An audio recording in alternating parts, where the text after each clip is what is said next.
All right.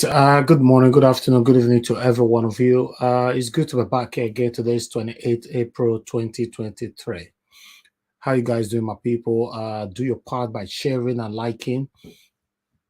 It's gonna be another wonderful day today. It's good to be here again today. As you can see that right there, right on the title. Yes, it's a surprise. It's a surprise. I not tell anybody yesterday evening. In fact, I wanted to say it. I know how it be. Whenever we announce in advance, the next thing we just is say people who they carry the call, they don't appear for another channel because what did they happen? Okay, we could see the whole thing maneuver this one, but still we have the national chairman of Labour Party, Mr. Julius Abure, with us tonight. You know, can I hear somebody clapping? Oh, I forget say nobody they panel with me. She say, my family for panel, they means a lot to me. Yes, so my people, how that day today, how that day is good to be back here. Please help me to like and all that. But I'm going to post out a link now if you were watching us and you want to join the panel to talk about all the questions through to him, how he handled them. Please let us know. Let me post the link right now. So that is the link right there. I've posted it. I think we have about 2 spots left here. 2, yes. So it's all about how you grab it on time. So join us here. Tell us what you think about our national chairman, Barrister Julius Abure, coming here and let us know what you think. I appreciate every one of you. Thank you so much. Thank you. All right. We have Omoye and Alex, you're joining us right now. What happened? Why did you guys come to the panel? Why joining now? APC people now. You all know that they are APC people. That's why they didn't come. I couldn't. It's very clear. APC people, I beg. Don't go there. You see, that's why you have to take back that statement, Mr. Tunaja. Take it back now. How to reject amendment?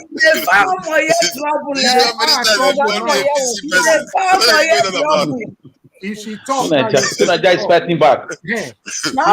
Trouble in the fight. I was expecting her to be here though, but I don't know what happened. Hello. My schedule is really busy. So when I was asking those questions, I was in a meeting, so I couldn't join. And I just wanted to I had a quick break and I wanted to just ask the question. Oh. It wasn't really like I know that you had put out a statement saying that you can't ask law questions. That question cannot be passed at all. No, because no. The reason the question is not what's for lack of better words, it's not provocative or it's not leading anything. It's about the judges, right? I read it. Yeah, it's about. I just wanted to have an idea. Like, are they 5? He could have just said, okay, 5 judges from different regions or something. Wanted to answer any question coming from the court, the judges or anything. He never wanted that, so and I couldn't pass that kind of question. Okay, I mean that's fair enough, but I mean I like the question that I think it was Irene Finance that asked the question, which governor, because that was on my mind too. Yes, so that was fantastic. Thank you very much, Irene Finance, because that's very, very, very crucial. I'm the next Edo State governor. It's me, Mr. Alice. They go run, they go run, leave you, Alex. You can't fire when you go carry come. My God. Will contain them. But thank you, Mr. Nijawat. I have time now, so I can join the panel when it gets to my turn. Okay, thank you so much. Thanks for calling in. Mr. Alex, please give me time to come to you as well. I think I need to quickly speak to the chairman privately quickly. So, Alex, please look after the panel for me for now. Okay, please. Okay. Can you bring out the names of everybody so I can know who to call on now? Yes, in 5 minutes. Yes. All right. Yes. Let me hear from. Yes. First of all, let me welcome you back from the tete-a-tete, or should I call it tete-a-tete? No, it's not the tete-a-tete. From the should I say rendezvous with the Labour Party national chairman, and it's been a wonderful one. Thank God. Corruption we always fight back. So I like it, though I couldn't join because I couldn't switch on my camera for personal and family reasons, because of the kind of people we have in politics just now. But those things are coming to an end. So, guys, I want to hear from me. Is it Patricia T? Can you talk to us in 3 minutes, please? Thank you. Okay, thank you again. And thank you to my fellow panelists. Yeah, I would say that, you know, it was a pleasure and great encouragement that he came, to educate us and also renew our hopes, you know. And everything he talked about was accurate.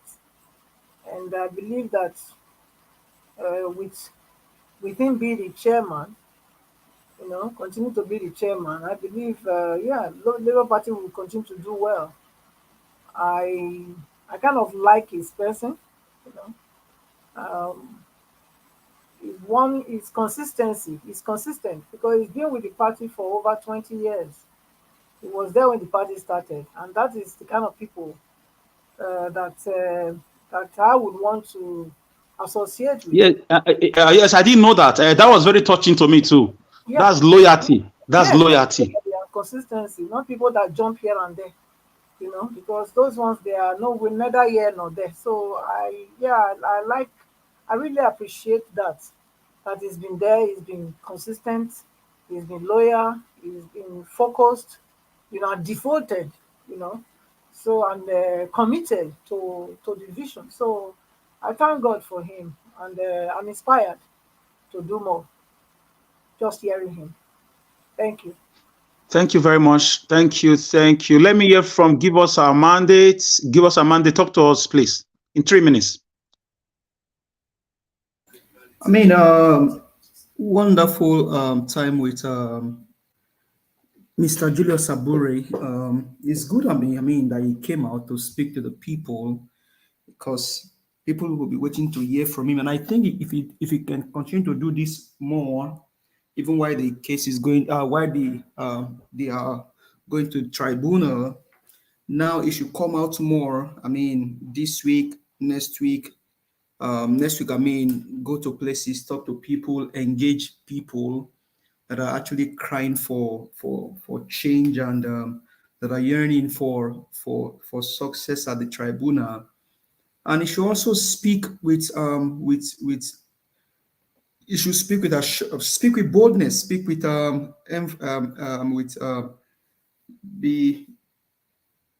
be straight on point. I mean, speak with all courage and boldness, because even though the outing today was nice, all of those are word of Eve, when all of this, I mean, maybe that's the way he wants to put his own statement, but I think it was a nice interview with him. We'll just continue to trust that the judiciary will do the right thing. I think even seeing that the NLC, May Day is always a day that the labor celebrates in Nigeria. So unfortunate to see that they are trying to withdraw their permission given to them to use Eagle Square, or because they are preparing to swear in president-elect, which is by God's grace not going to happen. It just shows you how crazy the system is and how corrupt people can be, meting wickedness on people regardless of their legitimacy and their rights. Hopefully this whole thing plays out. Let me just talk to the judges. One thing is, if you're part of the judges that will be sitting on the panel, you need to think twice, because if Nigeria gets better, your children will enjoy it. If it gets better, on the other side, your children and your family also will. You yourself, that is a judge, you will enjoy it. I mean, we've had the story of judges being kidnapped by X-Men and Fulani killers. So if you want it to continue, do what you feel is better. But if you want it to stop and then look for a better Nigeria, then give a better judgment, because Peter Obi won the election. I mean, even the blind can see, can feel it. The lame, the deaf sorry, I'm not abusing people with disability, but it just shows that the level of legitimacy that Peter Obi got in this election. Because judges, you need to do the right thing to save your own country. One from the hand of the drug baron, a man that forged certificates, a man that lied about his age, a man that is not coherent. We are not abusing him on earthwise, but it just shows you that you guys are the destiny of Nigeria is placed in your hands, the judges. So do the right thing. If you do it well, you enjoy it. If you don't do it well, your children will enjoy it, and then your family also will enjoy it. So you're not doing anybody any good. You're only doing your nation good. So you guys decide properly. Peter Obi won the election. There's no gainsaying about that. So thank you very much, everyone. We'll just continue to press forward and hopefully. Yeah, thank you, my brother. Thank you. Yes, of course. We know we have no other country to call our country. We know it was not easy in South Africa. It took a lot of time, 27 years of fight with Nelson Mandela and his group. It took a lot of time for Nigeria or Nigerians in diaspora and back home to fight against military regime and install the caricature democracy we have, though. It's still a work in progress. So these corrupt people, we fight back. Mama H.O., please talk to us, ma, in 3 minutes, ma, before Nigeria comes back. Thank you, ma.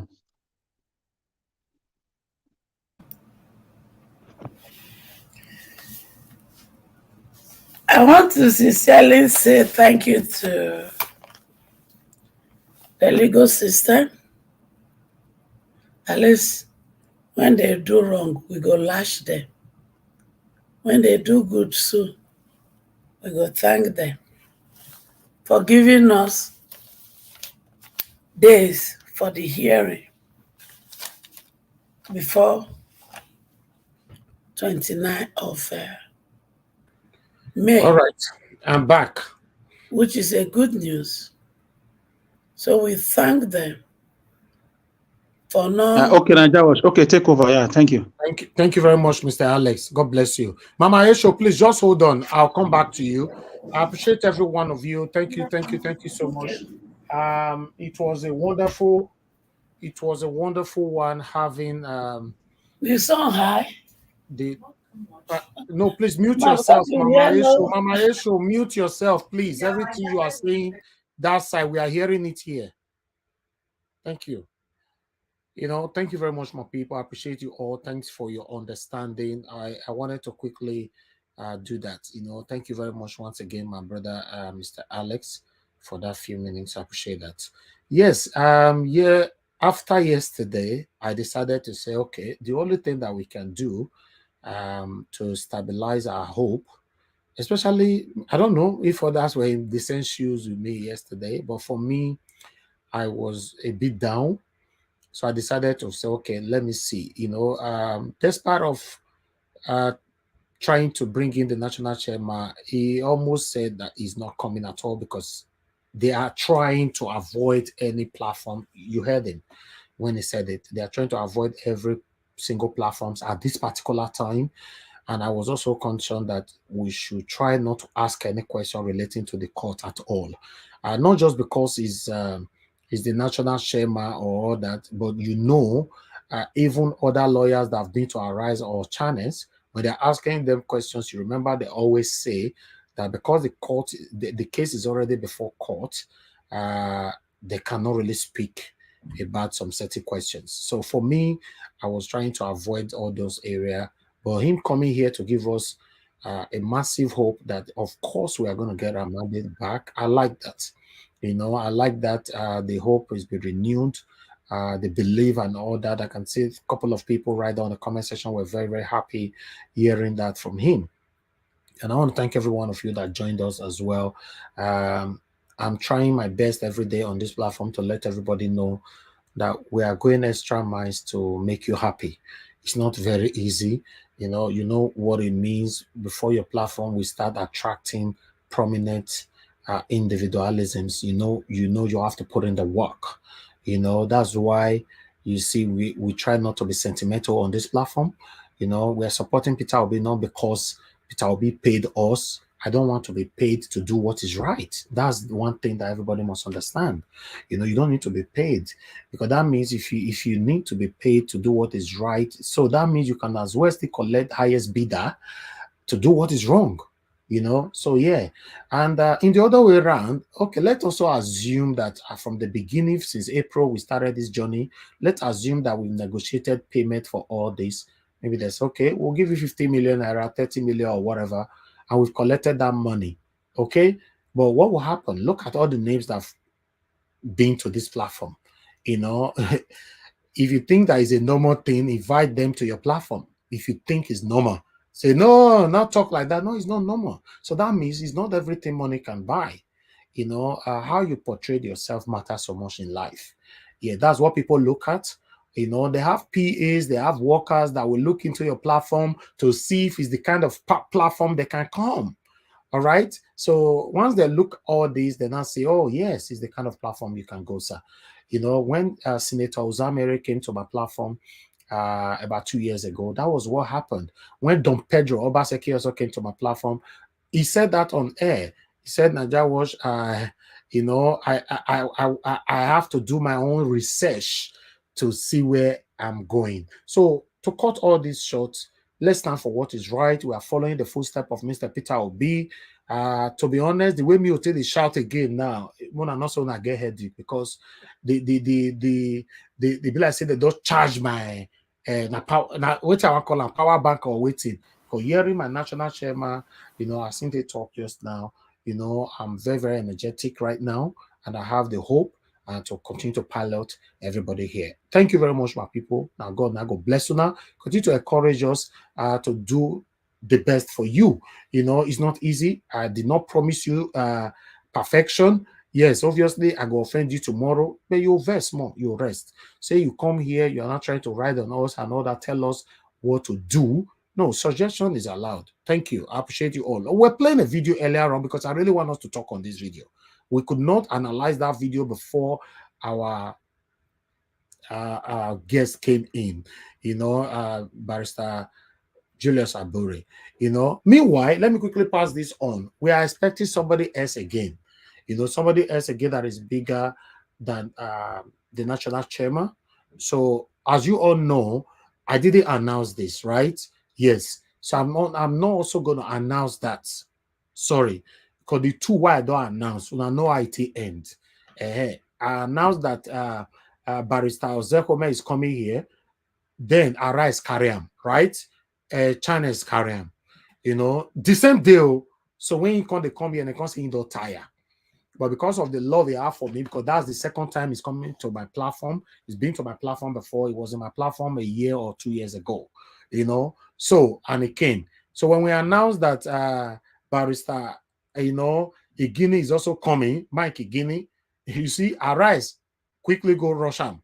See. So it's a good thing. I'm not opposing that, but I just want if for one our guests, it is better we keep it away from the public and let us have it first. If they want to go take our national chairman, that will not be a problem.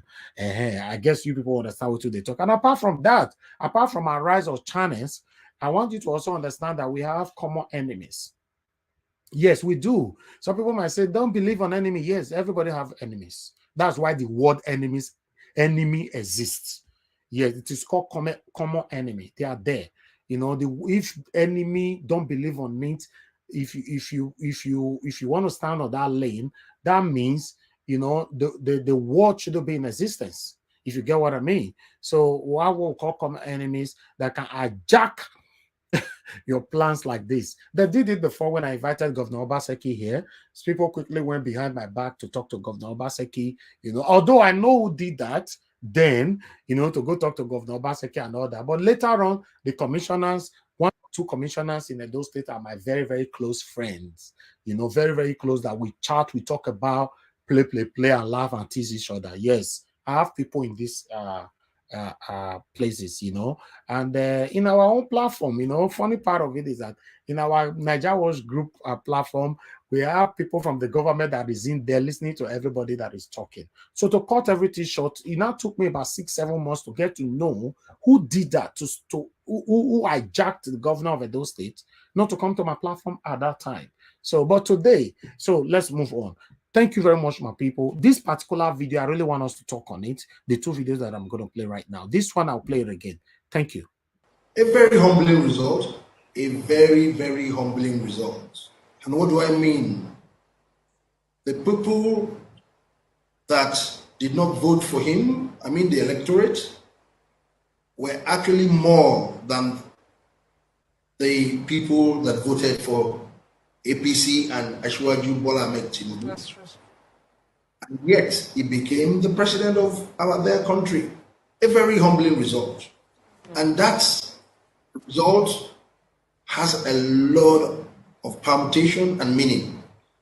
It takes the deep to understand how can you go into a competition and the people that voted against you combined together were more than the people that voted you to become the president of the country. Okay, the people that voted against you, I don't understand, if anybody was there, or I don't know. I really want to understand this video.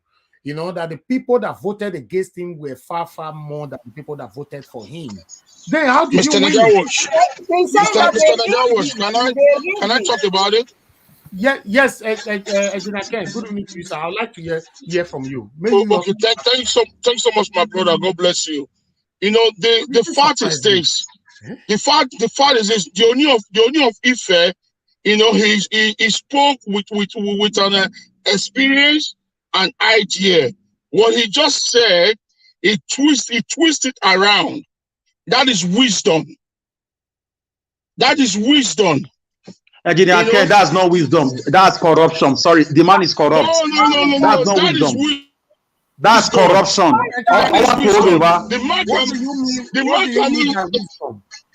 The man that saw the killings in Lagos, he saw the killings in Lagos. He saw this tribal bigotry. Hold on, Alex. Let me hear from Ejinaken. Let him finish. Ejinaken, can you define the wisdom as how? What was he trying to achieve? Okay. You cannot expect a king to speak up and say that they didn't vote for you and you were handed over the ticket to, you did well or you didn't do well. Or why would they give you a ticket? This is corruption, this is bad. If you say that openly, it's like he's fighting against the power that be. So that is why the man has to use his own knowledge to talk about. He should have kept quiet, like the Oba Obini has kept quiet. No. Hold on.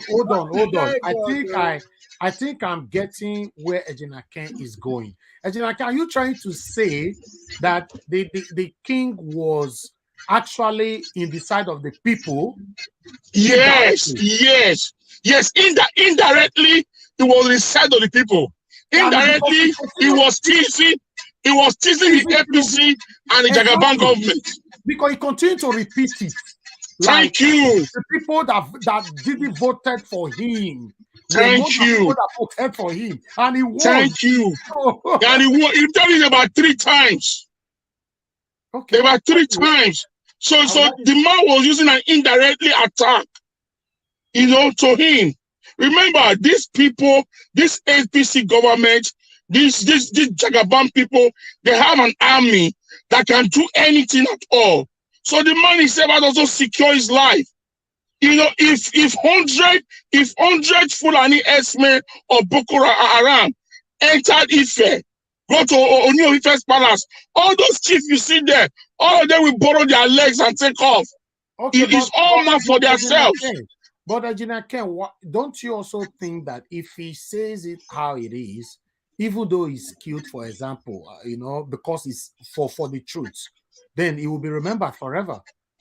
My brother, the man is a young man, and the man has so many wives that he's still lucky. You understand me? It's those kind of things. And the man has so many years to go. So the man has to save his head.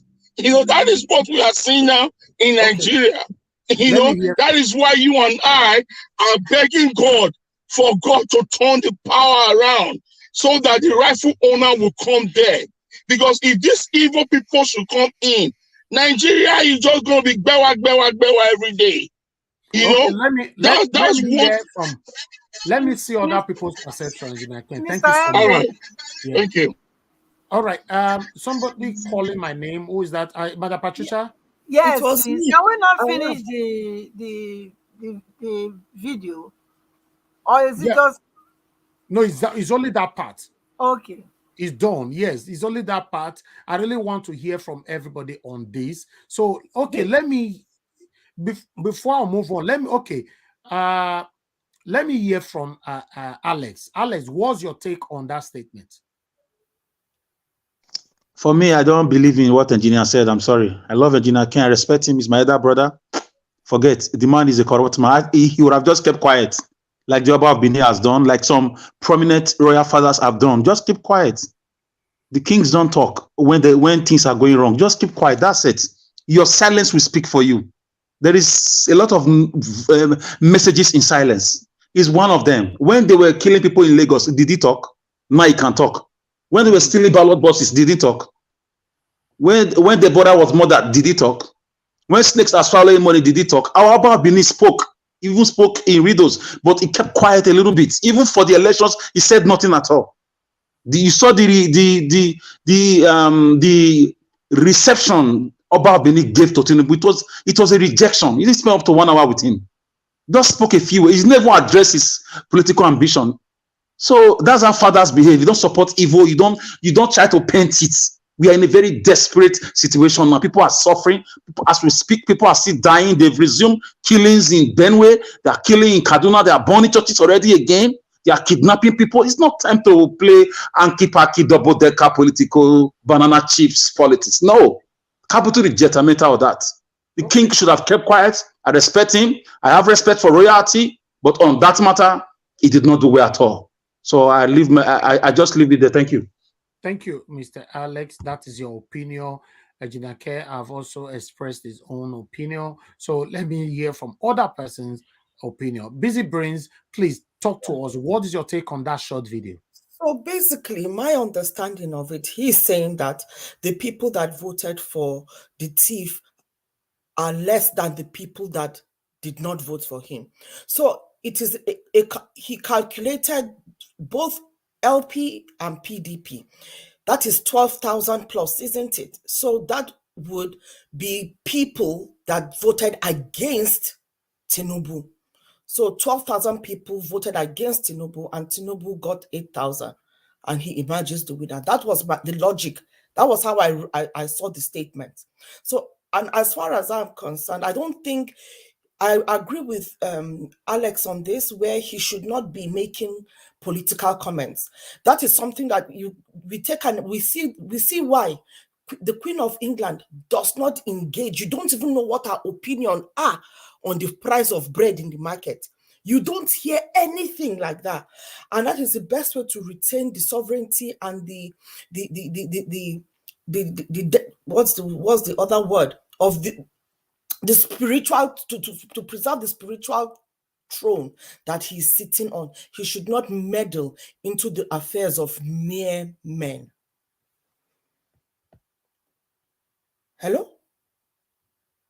I just think that anyway, before Did you guys hear me? Pardon? Did you guys hear me? Yes, but you stopped. Yes, of course. Of course. Oh, okay. Yes, yeah. You are done, right? Yeah, I'm done on the question that you asked me, but I have a lot to say. Yeah, no. We'll come back to that lot. We'll come back to that lot. This one is just a short one for this. But you don't think that is what he was trying to convey? For me, I don't want to apply mine now until I hear from everyone. So let me quickly hear from Mother Victoria. Mother Victoria, before I go to Mama H.O., please talk to us. Good evening to you once again. What is your take on that short video? You know, we are not taking time to talk on everything yet. We are quickly going to pass our own take on this particular video. I didn't see the video. I'm sorry. All right. Okay. All right. I'll play the video again, but I'll come back to you shortly. 1 minute.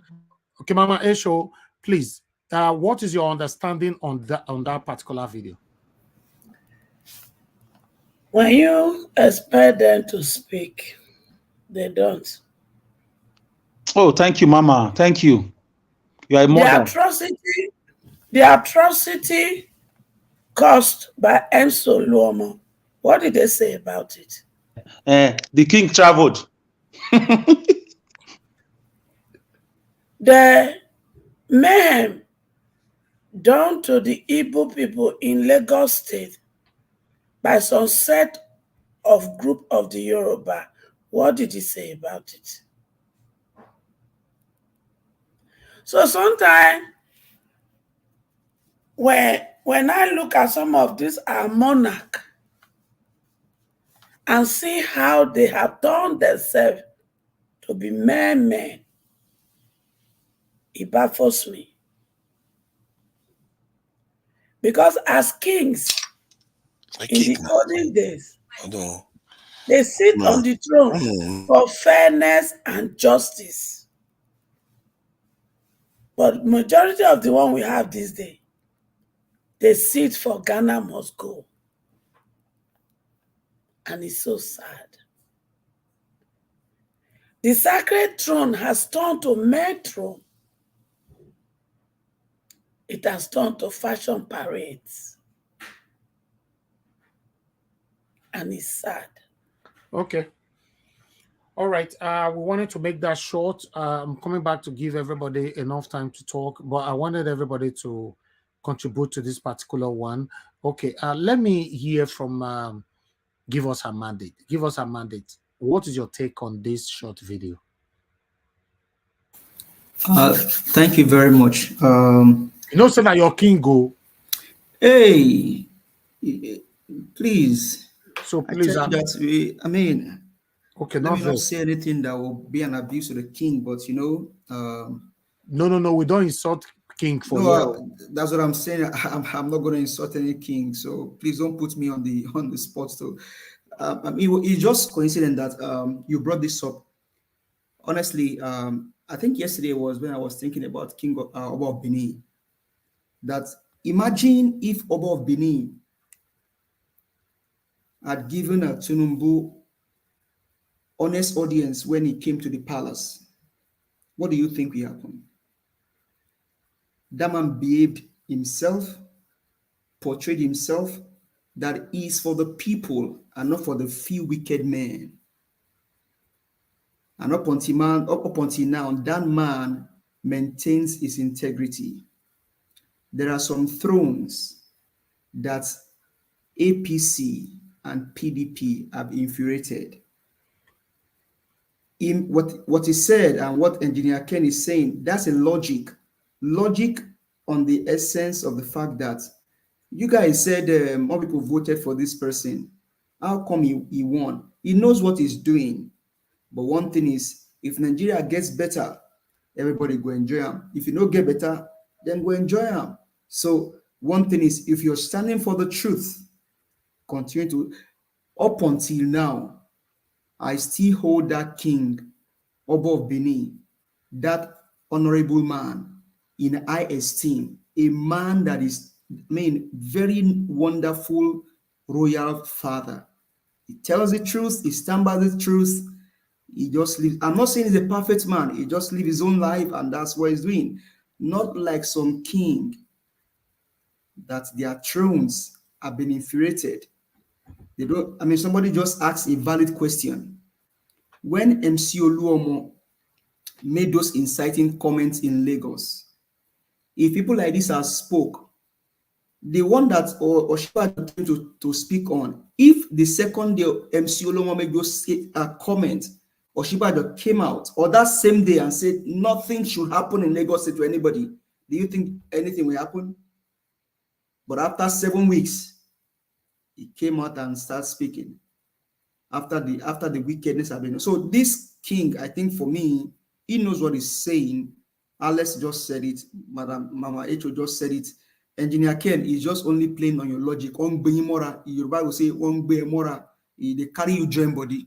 I leave it like that, sir. Thank you. Thank you very much, my brother. Thanks for your understanding as well. Okay, let me hear from Tunaja. Tunaja, this is a short submission on this particular video before we move on. What's your take on that statement? I think it's interesting that I think what Mama Ejo said is correct. I think it's a little bit late in coming.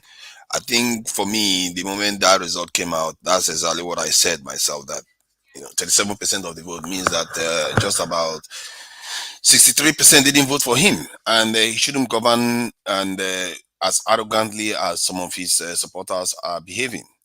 They are acting as if they got 80% of the vote of Nigeria when they should be the most humble. And the turnout too is the least of any candidate. When we have more than 80 million this registered voters that have got their PVCs, and we got about 25 million people cast the vote, and he got about 8 point something million, or maybe I think 8 point something million or so. That is minimal. That's about 1/8 of the this thing, uh, just above 1/8 of the registered voters. So that is a few people that voted for this candidate that is acting as if the world owes him something. So what he's saying makes sense. He should have said it on the day after the election or something, because that creates a kind of how do I put it, a kind of mood in the country, so that it sets a mood for reconciliation. It sets a mood for national unity, where people start considering whatever happens, because this is a split three ways. It's split three ways. No, even if it be won it today, it's still split three ways. Okay. All right. Let me come back to you again to Nigeria. Don't worry, you'll have enough time to talk. Okay. Let me quickly hear from. I don't know if Omoye is listening to that video. Omoye, are you there with us? Yeah, I am. Can you hear me? Yes. Did you watch that video?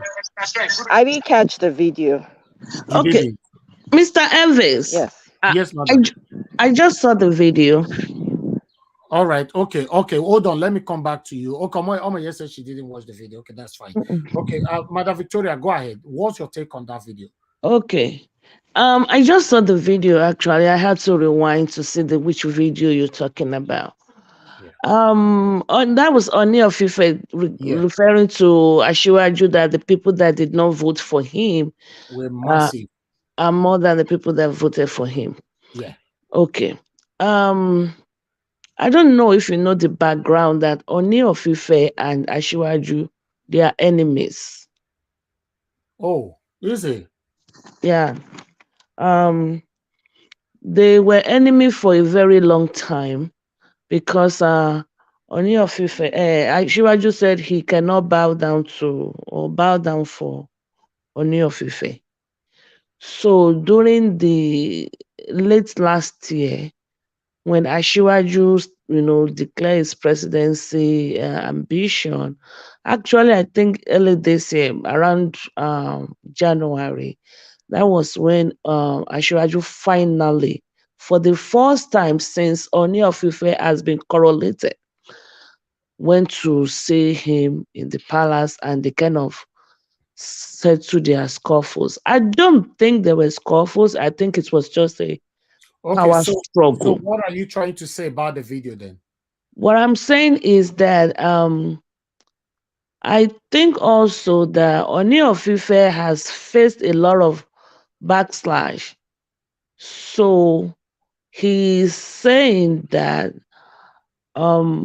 it is hard to govern when a lot of people that did not vote for you are more than the people that voted for you. Yeah, so you have to tread carefully. You understand? Tread carefully. He's an Oba, and he cannot use his whole mouth to talk. So, but what do you think he was trying to say? I just said it. He's trying to say that, well, he said it's very deep. So he's trying to say that it was rigged. So tread carefully. That's what he's trying to say. But he is an Oba who has to speak in parables so that peace can be maintained. He cannot just say, you rigged the election. No. Okay, now, Madam Victoria, it looks like I'm getting where you're going. It's like you and Engineer Ken is sounding almost the same thing. Are you trying to say that Oni of Ife was indirectly mocking APC? Yes. I won't use the word mock, but he's indirectly saying that they are widely rejected. Okay. And coming to power, it's very coming. If you are widely rejected, how did you amount to the power? How did you arrive where you are? So it's just like what every one of us said when they first declare Tinubu, when we say, you guys don't win, so tread carefully. Don't jubilate because you did not win. So he's indirectly talking, like I said, that's why I gave you the background. I believe if they were pally prior to this, he probably would have, jokingly said, but he's an Oba. Two, they were not friends, they were not pally. So he has to maintain his royalty by speaking in parable. And that is exactly what he is saying. You remember when Oshibajo also speak, I told you, I said, this thing, more people will be coming out to talk against Asiwaju directly or indirectly. So to me, this statement is a positive one for the LP, because when Obi went to the palace of Oni, he was in fact, everybody was chanting his name. He was well received. So believe it, people in Oni's palace, they probably will have said, Oba, say something. Okay, thank you very much, Madam Do Victoria. you mind playing it again, Mr. Elvis? That particular If video, it's okay. Okay, all right. Let me. It was very brief. It's only like a minute or a minute point five. It's not up to. Let me play it. Okay, because we need to move on now to the next one. Okay, 1 minute. A very humbling result. A very, very humbling result. And what do I mean? The people that did not vote for him, I mean the electorate, were actually more than the people that voted for APC and Asiwaju Bola Ahmed Tinubu. That's true. And yet, he became the president of their country. A very humbling result. And that result has a lot of permutation and meaning. It takes the deep to understand how can you go into a competition and the people that voted against you combined together were more than the people that voted you to become the president of the country. Okay, that's the video right there. Okay. So do you understand sorry. it? Yes, I and now that you played it again, thank you very much for replaying it. Yeah, but what I think is that's what he's saying. The people that voted against Agbado are more than the people that voted for him. It's clear. The man is not coming out as an Oni of Ife. And again, what I want to quickly say is, please, can we just stop this comparison with Obas in Nigeria? We respect our Oba in Benin. We do.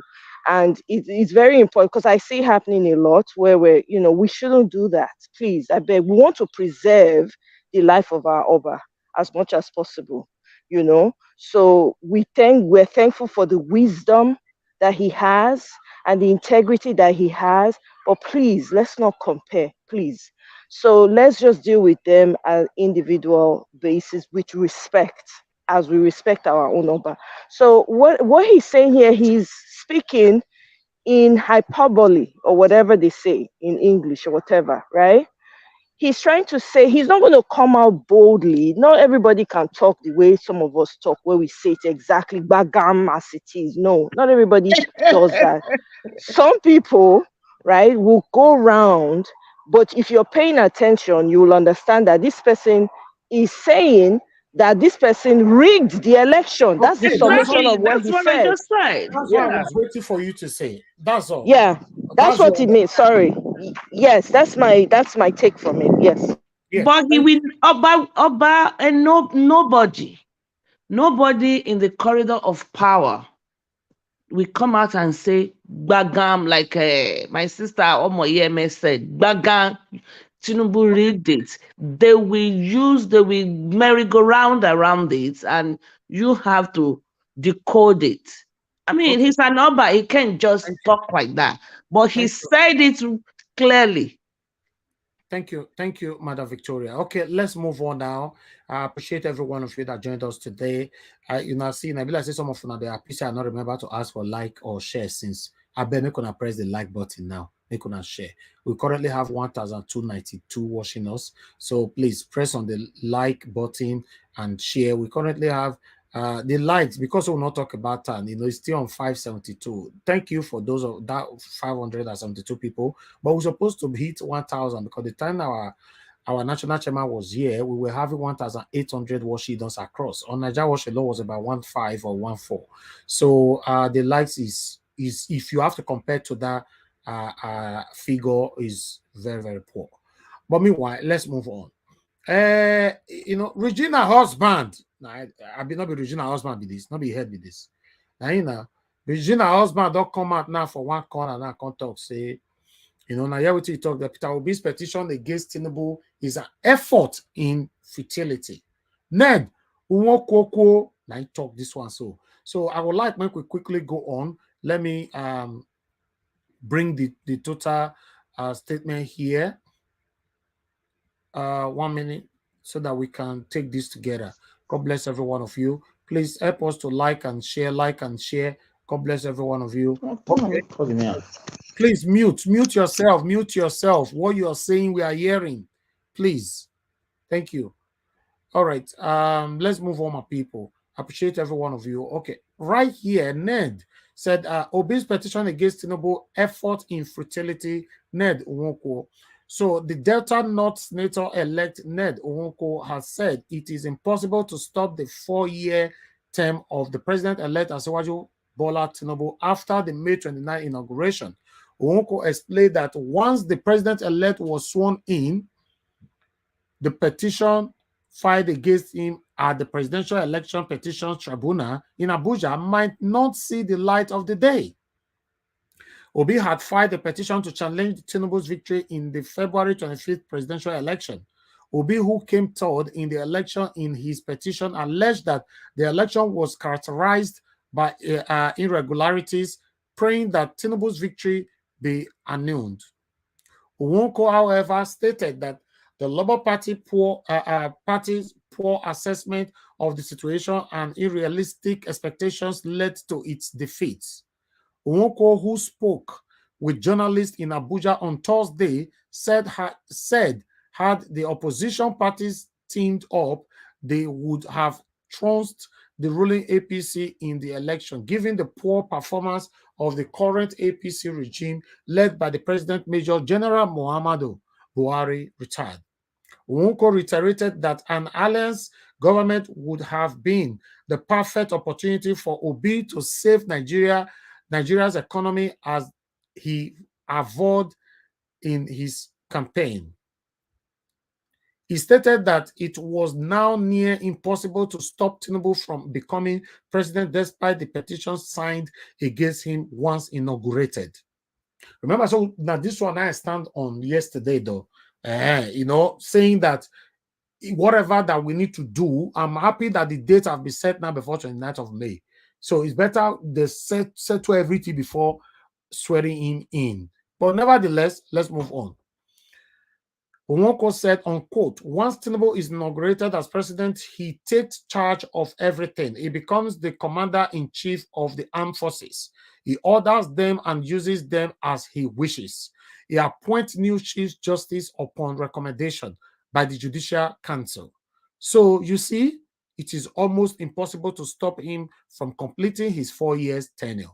Moving forward, the PDP and Labour Party have to come to terms and make next election more strategic. Natural alliance between both parties is the only way to save Nigeria from this inauspicious government. The senator-elect maintained that the ruling APC would have suffered a severe defeat in the presidential poll if the oppositions had aligned. He further pinned the blame on the Labour Party and Obedient, stressing that they were too self-absorbed to give room for logical reasoning. The lawmaker stated it would have been a landslide victory for opposition if the Labour Party and People Democratic Party had worked together. Okay, that one now be Ned Nwoko, now waiting talk. Now be that. Thunder, fire am. Thunder, now go fire am. Right there. Go fire am right there. I support that. I support that prayer.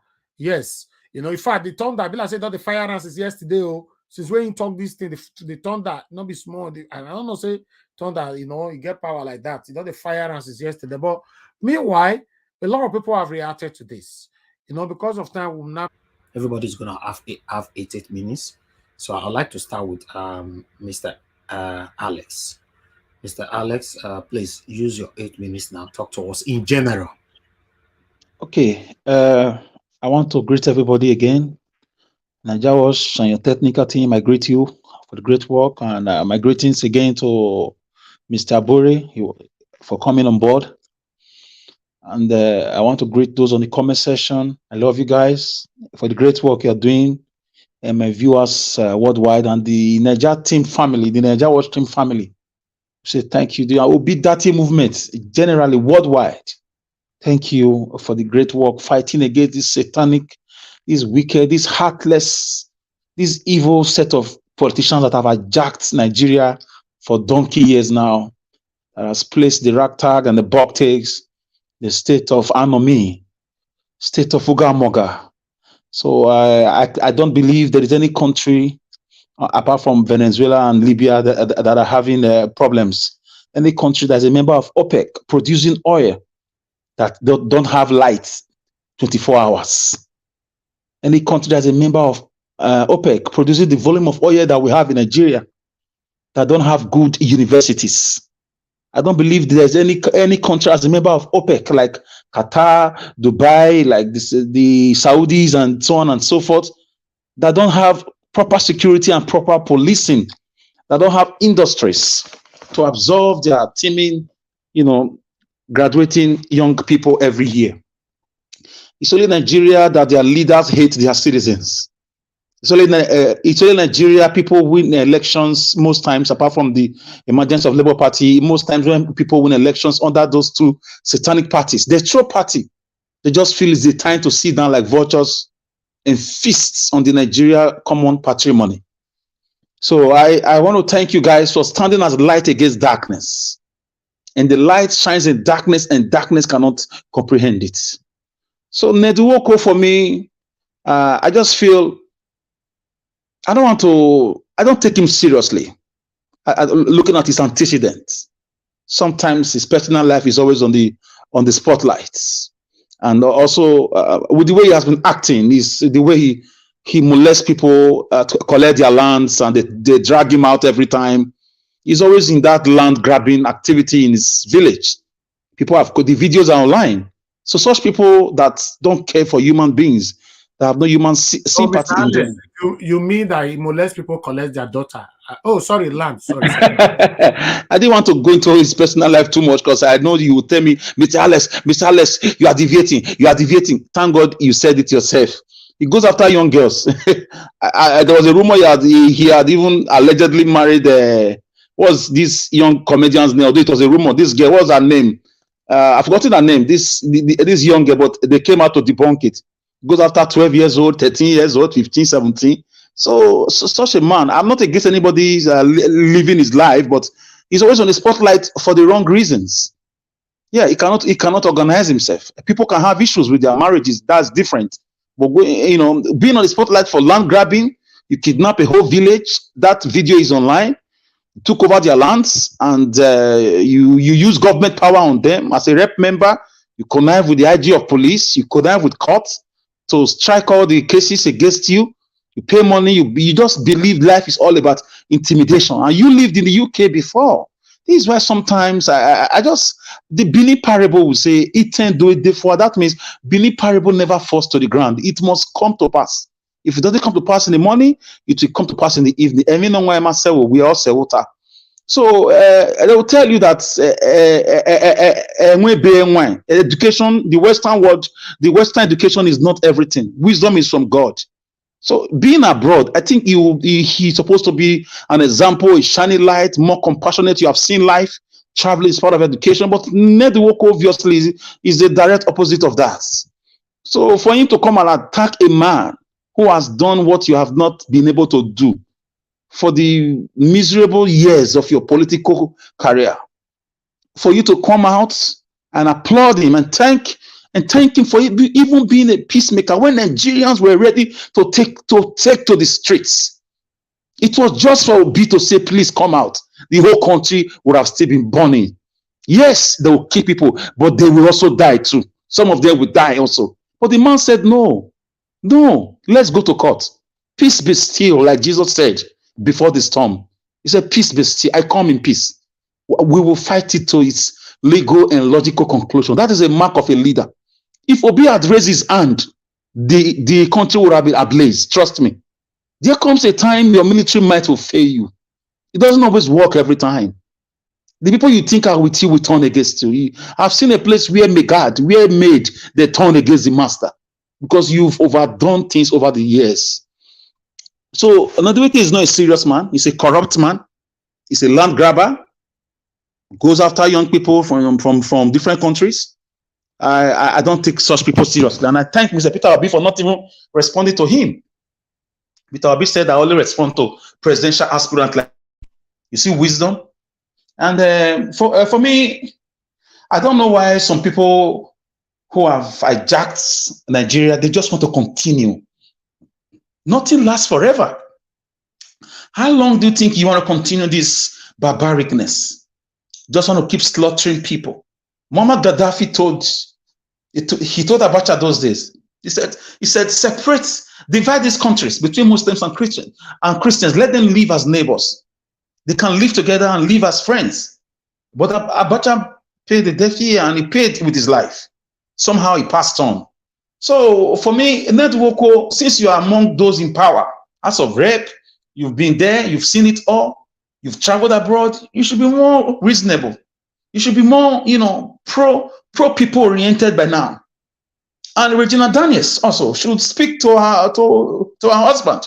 She's a popular figure. I like the young lady. She's a Nollywood star. You cannot take her away from the spotlight.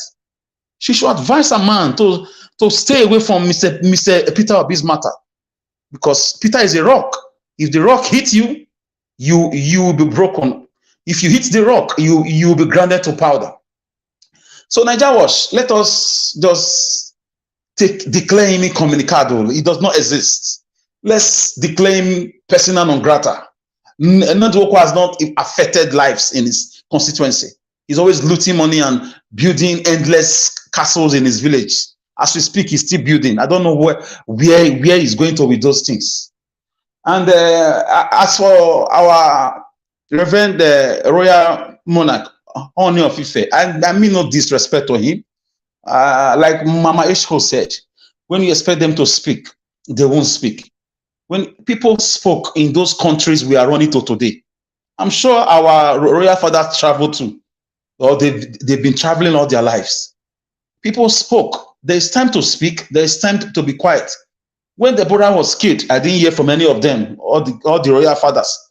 When MC Oluomo was threatening heaven and earth, fire and brimstone, I didn't hear from any of them, whether in Lagos or outside Lagos.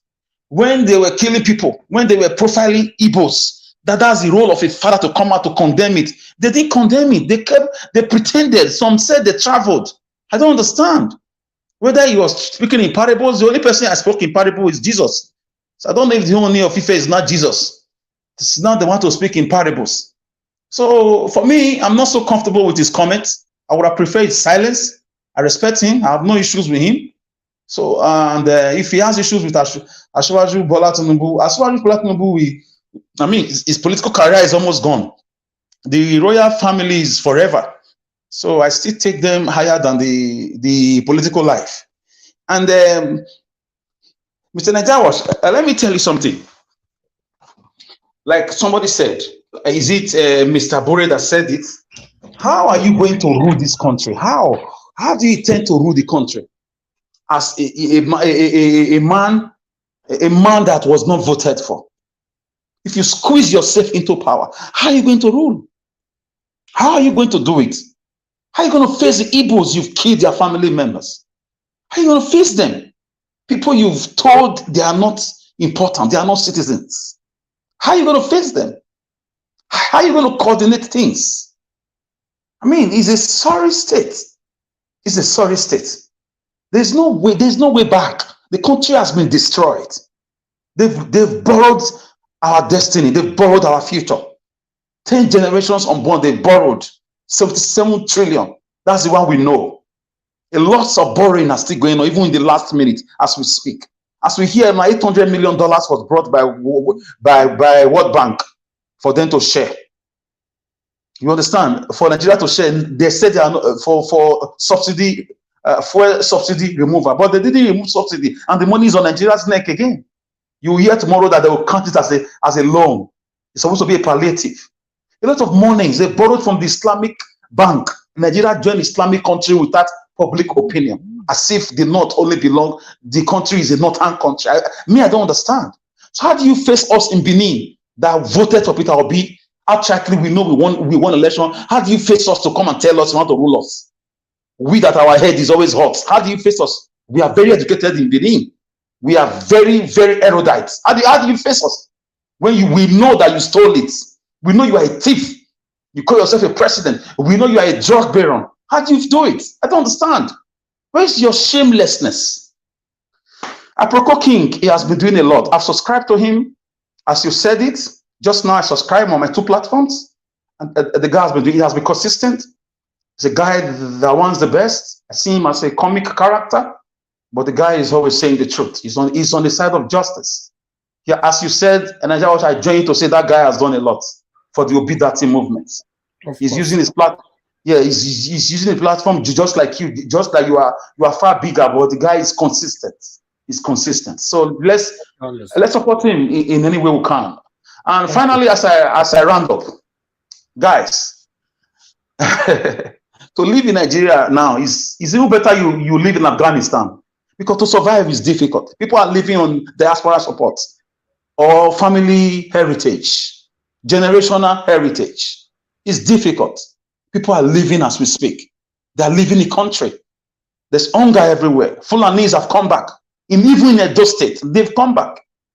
I don't know what is going on. So the country will eventually go into a full-blown war if Obi do not get his mandate back. God forbid. I'm not a doomsday prophet. It's happening in Sudan. Sudan is not far from us. Khartoum is not far from here. It's happening in Sudan. Libya is very close to us. It's happening there. Guess what is happening? Nigeria is next. You see the international community, they are all living. This is how they will live when it starts in Nigeria. They will not help you fight. They are living. You see them, Denmark, Sweden, England, Germany. Everybody is living. Even Nigerians, everybody is living. Nobody will help you. So we have no other country. When the chips are down, everybody will abandon you to your fate. And we will die with this leaders when the time comes. Unless they give up. Because they've had the time. PDP had 16 years. They've had all the 8 years now. Nothing has changed. Agriculture is zero. The border was murdered without justice. And our roads are not passable. 6 million killer Fulani herdsmen are everywhere with AK-47 armed to the teeth. So let me leave it here, Mr. Najawash. Thank you. My brother, I'll come back to you. Thank you so much for your submission. Okay, I would like to hear from let me move on now to how do I go about this now? Okay, Madam Patricia. Madam Patricia, are you there with us? I'm here, Mr. Elvis. Okay, thank you very much for your patience. Please use I think your I 8 will minutes. pass. Okay, you pass. Okay, we'll come back to you then. Thank Okay, good. All right. Thank you. To Niger, please use your 8 minutes, Nasa.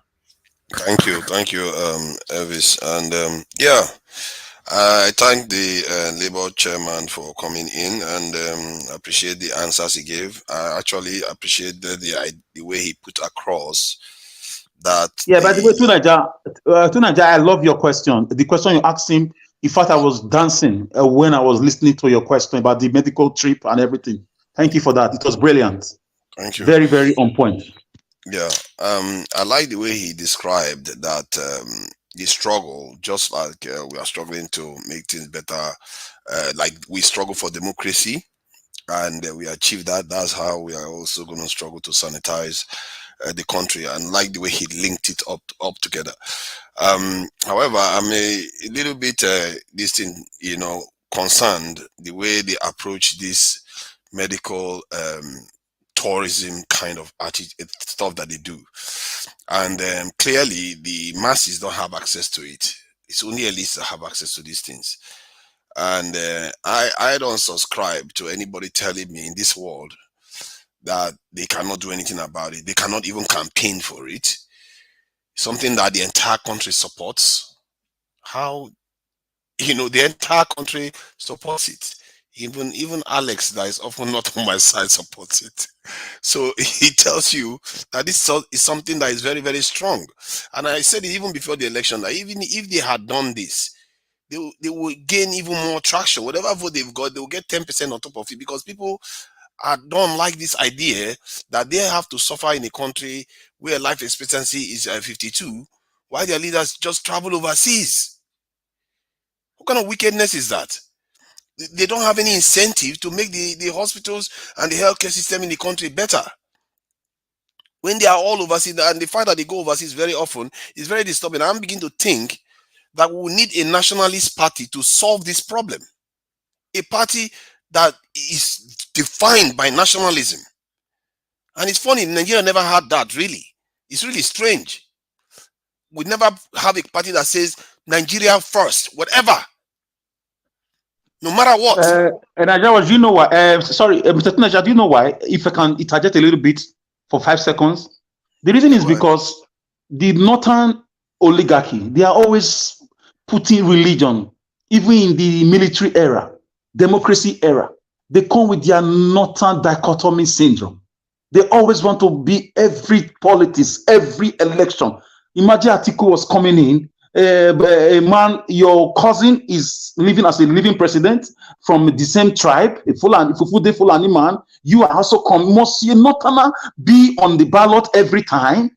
So we need, like you said, we need a nationalistic, ideological, political party, but the northern people will let it be. They'll bring religion, they'll bring Usman Danfodio, they will bring Fulani Mata, they'll bring a lot of things. They will not tell you how they died they will not use Biafra war to brainwash everybody. They will tell us it's their turn, it's always their turn.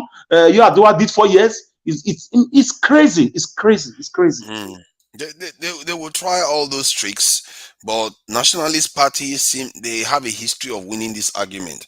And the thing about nationalist parties is that they tend to have devotees that are beyond reproach in terms of corruption, because their whole approach is to fix the country. If you want to bribe them to fix the country, they will, but their whole approach is to fix the country, and they don't care. They don't even care about their neighbors.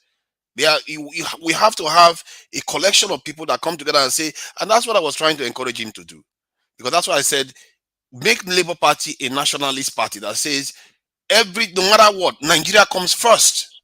And if you want to go and worry about healthcare, this thing, don't run for office. We will build the hospital here. But you know that nationalist party are always formed from a military regime and the Marxist orientation. They're always military oriented. Sometimes they not make it democracy. I don't think that is a true reflection of what being a nationalist means. I think the powers that be want you to feel that it is what's the word? Sorry, it is not Hitler. It is not that kind of a thing. Thank you. Thank you. They give That's it the a word. bad name. They give That's it the a word. bad name. You see the truth Yes. of it. They give But that nationalistic. nationalists sometimes is always better when it's come with fighting for independence. That's when we really enjoy them. But after that, Hitler matter comes in, supremacy comes in. But are we not seeing it in democracy right now? Look at right now. We are a lot of media. The government is using the media not just in Nigeria. Is it not the same democracy that we are now witnessing? It is going to be worse. Is it not what we are witnessing now in the Western world? Are you not seeing how they are shutting people up? When you tell the truth, they shut you up. When you expose certain things, they shut you up. So they are giving, when somebody says they are nationalistic, it means they are thinking of the people first above any other interest. But they now turn a name and make it look as if they are fascist or they are controlling or they are. Yes, you are right. But that is not it.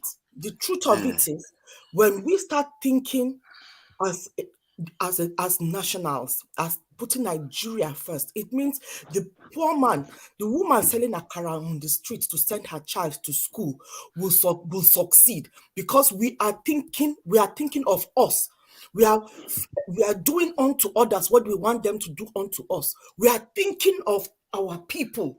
We're not thinking of the interest, because the moment you stop thinking of the interest of your people, that is when it is easy for you to. Madam, they did this. They did this. The last time they did this was when they were fighting the British colonialism. They called themselves nationalist movement. The Abat Macaulay of this was their Wallowa and the Zigs. Well, they had After a good that, intention, they fought it. yes. But then again, let me explain something. They fought it, but remember, but don't forget it's Teenagers' time. Neo-colonialism. Sorry, we are saying neo-colonialism. It now became a new form of colonialism, indirect they are colonizing us indirectly through our own people. So it is still the same colonialists that are still controlling us through our own people. Yeah, and their instinct, their nationalist instinct, it died after a few coups and everything. They completely cut out and started doing what the truth is. Nationalism is exhibited like with people like Trump, the currently the party that is leading in Italy, and it doesn't have any specific this in what they call it ideology in terms of. Whether it's communist, democratic, or whatever, it doesn't matter. It's the flavor and the doctrine of that party that even Labour can decide to take a nationalist stand and say, no, enough. We are going to take a nationalist stand no matter what. We might come across as if we don't care about other people, but this nation has to come first. We don't care about your convenience because we have to put this nation first. We don't care about your petty rights to travel all over the world. But this nation has to come first. That's what Labour is doing. Labour is saying to us that they will put Nigeria first. Labour is saying make Nigeria. He just said that you can't stop people from traveling overseas, and they need to go overseas for treatment. But there's no reason why you can't campaign for it. Even if I gave him an example that NLC is able to campaign and say we can't remove subsidy. But Tunaja, you know this right? Sorry, ma, but you know the man cannot answer you the way you want him to answer you. Everywhere is still tensed up right now, and they are listening. That's not even it, right? You see, the thing is this: they are in government, they are in power. If you tell them not to go for treatment abroad, okay, fine. Oh, I'm going for holiday, but they are going for treatment. So you can't really police it as such. However, I'm sure that once they go in and people put in a bill, there would be a way that can be curtailed. Exactly, and the message is sense, and then you by doing that, you're also telling them you also need a world-class hospital built in Nigeria so that our top officials can have treatment, and so that it can also that quality can also radiate to other areas of our healthcare system. This idea that these people can just go overseas and get treatment and the other people cannot get treatment. This is why our life expectancy is still this low, because they don't put the people first, because all their children, they themselves, look at the Ekweremadu, he was going overseas to get treatment, and that's why he got into that snag that he got into. They shouldn't be allowed to do this. There are so many things that they do that I can call out that is a serious security breach that other nations don't do. But you can start from somewhere, something that brings everybody together. The entire country supports this. And I think that is what he was trying to say. While he cannot put a blanket, they are coming in.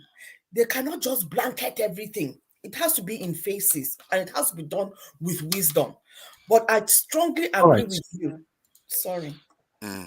Okay, Tunaja, please round up in 2 minutes. Thank you. So I feel like this type of stuff we have to be. You know how Omoye likes to be very very vociferous about her stance, and Rita is completely intransigent, doesn't give way. You have to be tough with even the people you believe in. You have to be tough with them. You have to set a high standard, because you can't tell me that to stop people from going overseas so that you can build hospitals, that's a winning argument. That's the argument everybody will back. So why would you not push for it? You don't have to win overnight, but you have to set an example. You have to start pushing for things that are going to bring the country together. You have to start advocating that, like the way Peter B was saying, don't vote for me because of I'm an Igbo man. Those are the kind of things you want to make strong. You want to be the person that when people look at you, they think you are making the country stronger. You are bringing people together. That's how you lead people. You don't have to listen to their leaders even, because they are not deaf. People hear you when you talk to them, even if they are imams tell them what to think, but they are hearing you. And those people, I've seen it in many countries. Those people in the end up coming to you, and you will change the country because of it. And I don't subscribe to people telling me that they are not going to be able to make the change. Make the change. You can say it even from, like, am I not saying it now? Some people are supporting me. Can you imagine if somebody like that says it? But you can say it. You're not in that delicate position. You understand? You are not in that delicate position, so you can afford to say it. We can come out here and abuse and say what we really mean, just like Omoye was saying earlier. But remember the position that we are in. Look at what Mr. Dirty said. Dirty said the right thing, but look at how he was vilified for it. If not because of the pushback, it would have been a different matter. So they have to be very careful with their words. They are not in power yet. The apparatus of power is not on their side. So they have to tread in. If we want to fight this, they cannot fight it behind bars. So you are telling me to get into power, they have to pretend as if they are not going to embrace popular policies. No. They've not done anything like that so far. What I'm telling you is, by saying your mouth, what you want to do, you don't say it. You don't say it. Don't say it. You are giving them power to plan. So that is not wisdom. For you to put your plans out there, it's not wisdom. But it's a plan that the people support. That's the plan that will force them to want to join you. Yes, but then right now, what Labour has done, they've not even said what they want to do, but the people are behind them already, because we know that the way they have spoken, we know that they abhor corruption, they abhor what is going on, they abhor the injustice that is Nigeria right now. So you can sense that, oh, these people are feeling my pain. That is enough. They don't have to come and tell me. I beg to differ. Any leader that doesn't tell you something openly, beware. See, you can't. This is democracy. You can't tell me. I've seen leaders say worse things that they want to do when they get into office. This is benign. This is something it should be easy. Everybody supports it.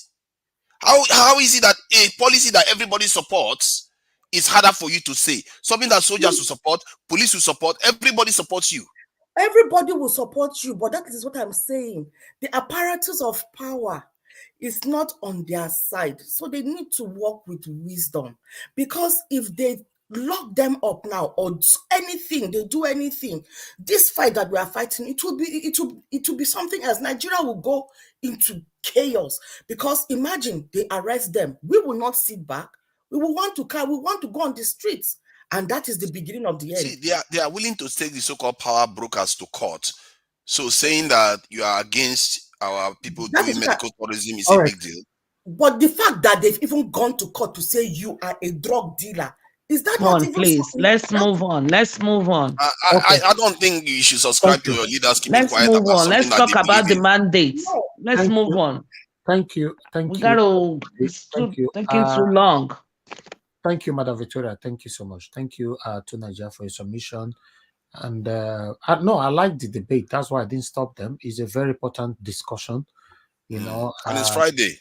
if it was not, You yes, forgot? no, if it was not important, To Naija don't remember saying on Friday. To Naija, you. if it was not important, It's not a normal program. yeah, I would have stopped you guys, you know. So yes.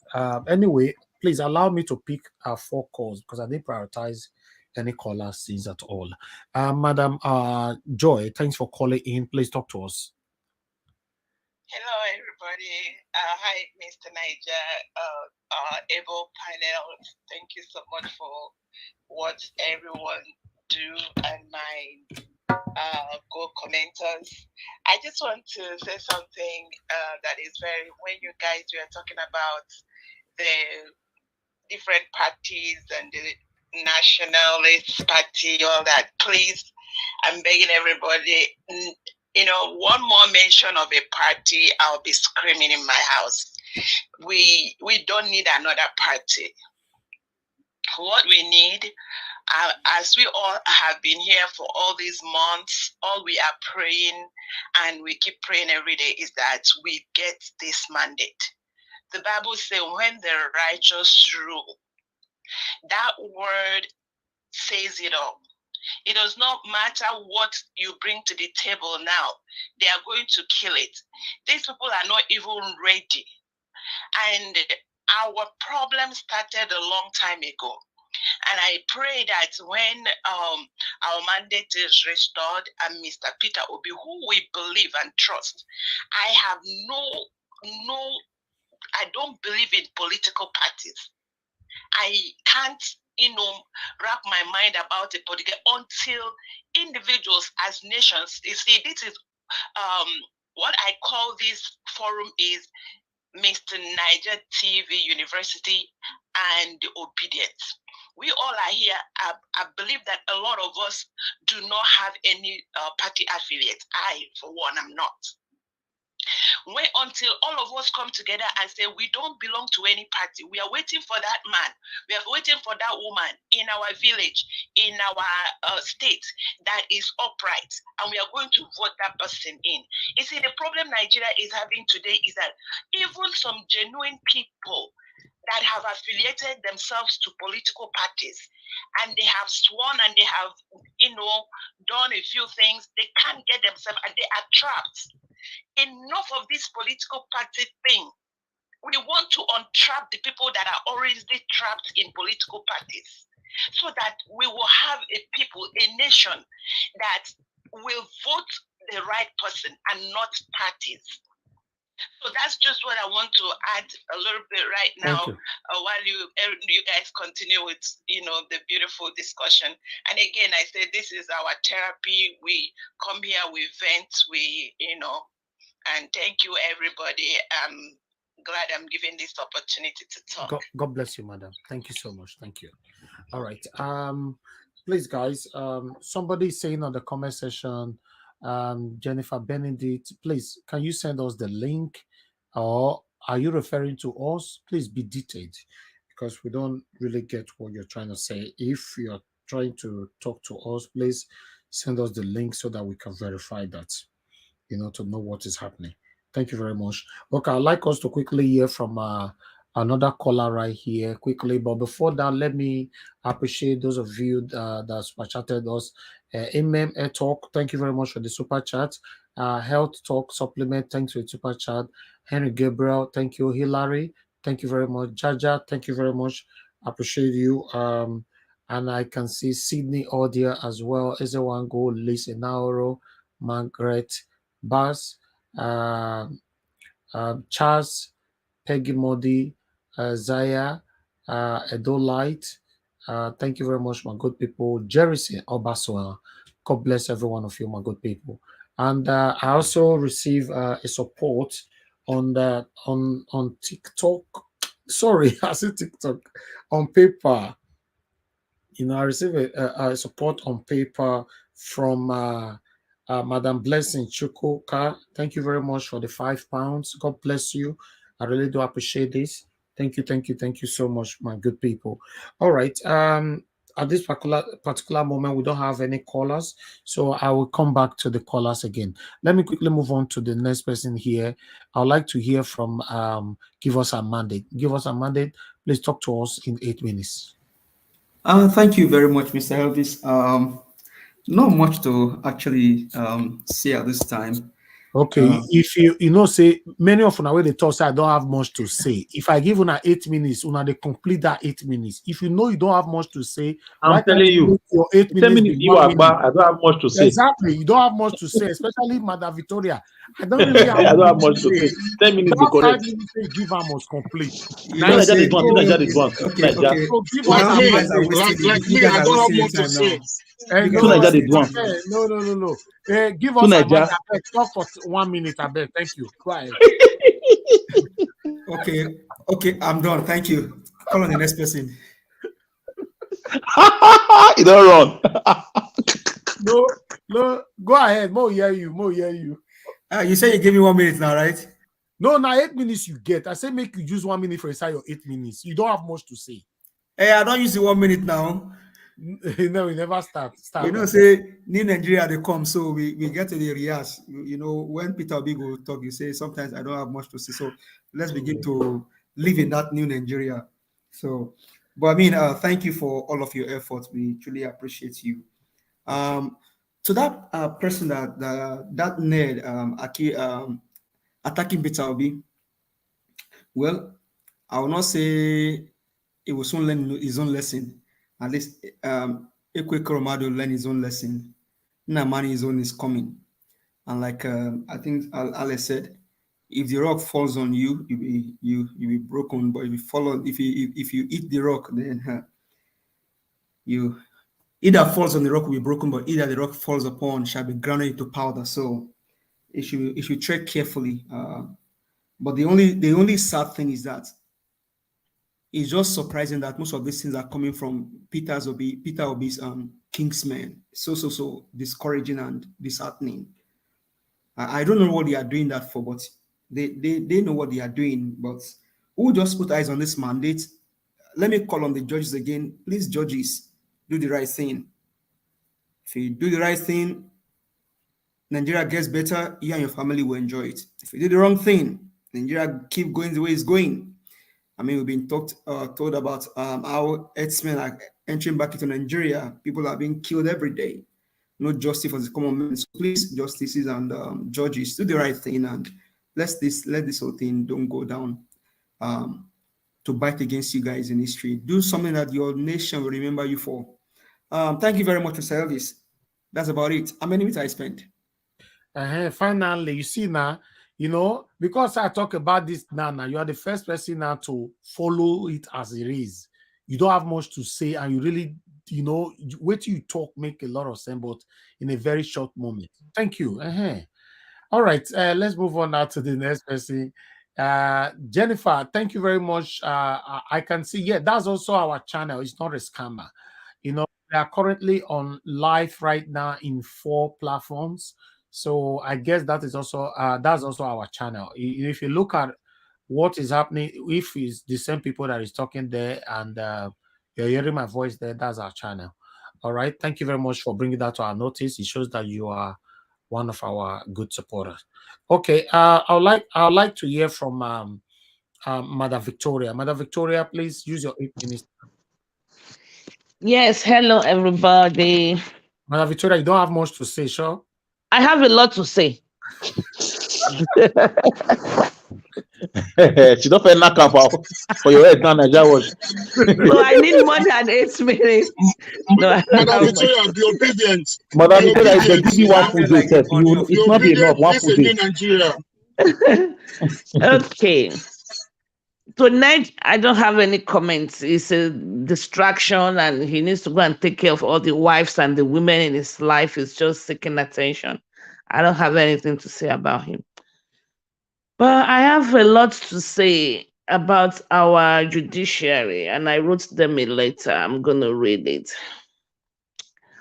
So I said to our dear, first of all, when I spoke earlier, I kind of appreciated them for a job well done thus far, putting the hearing and the court proceedings, before the inauguration.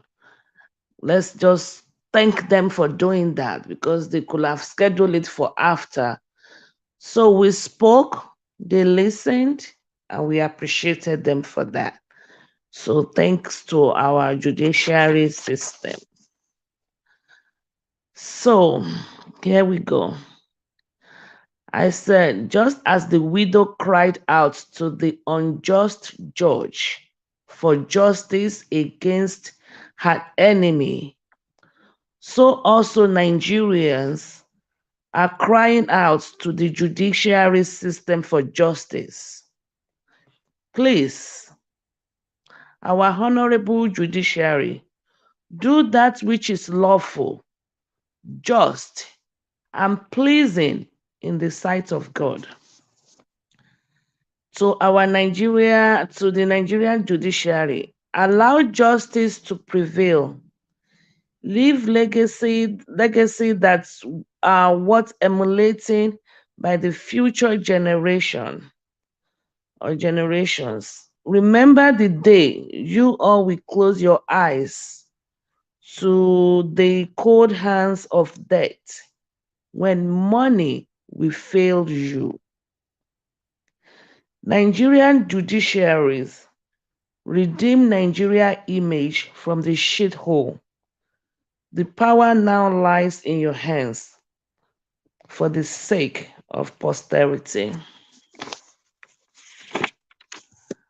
Remember, we all will be accountable for our actions and inactions in the presence of God and Allah someday.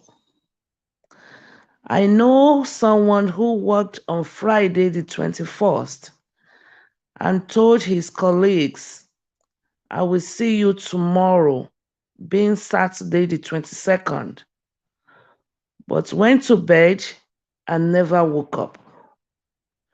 I bet we all know or have heard of such stories before. Obi won the election. Let good manners, integrity override bribery and corruption. Say no to corruptions. Wash your hands off innocent blood. Do not glorify evil in the land of Nigeria any longer. I said, it is unlawful to forge documents. It is unlawful to do drugs. It is not okay to lie. It is unlawful to steal ballot boxes or steal anything for that matter. The children who are the leaders of tomorrow are watching us.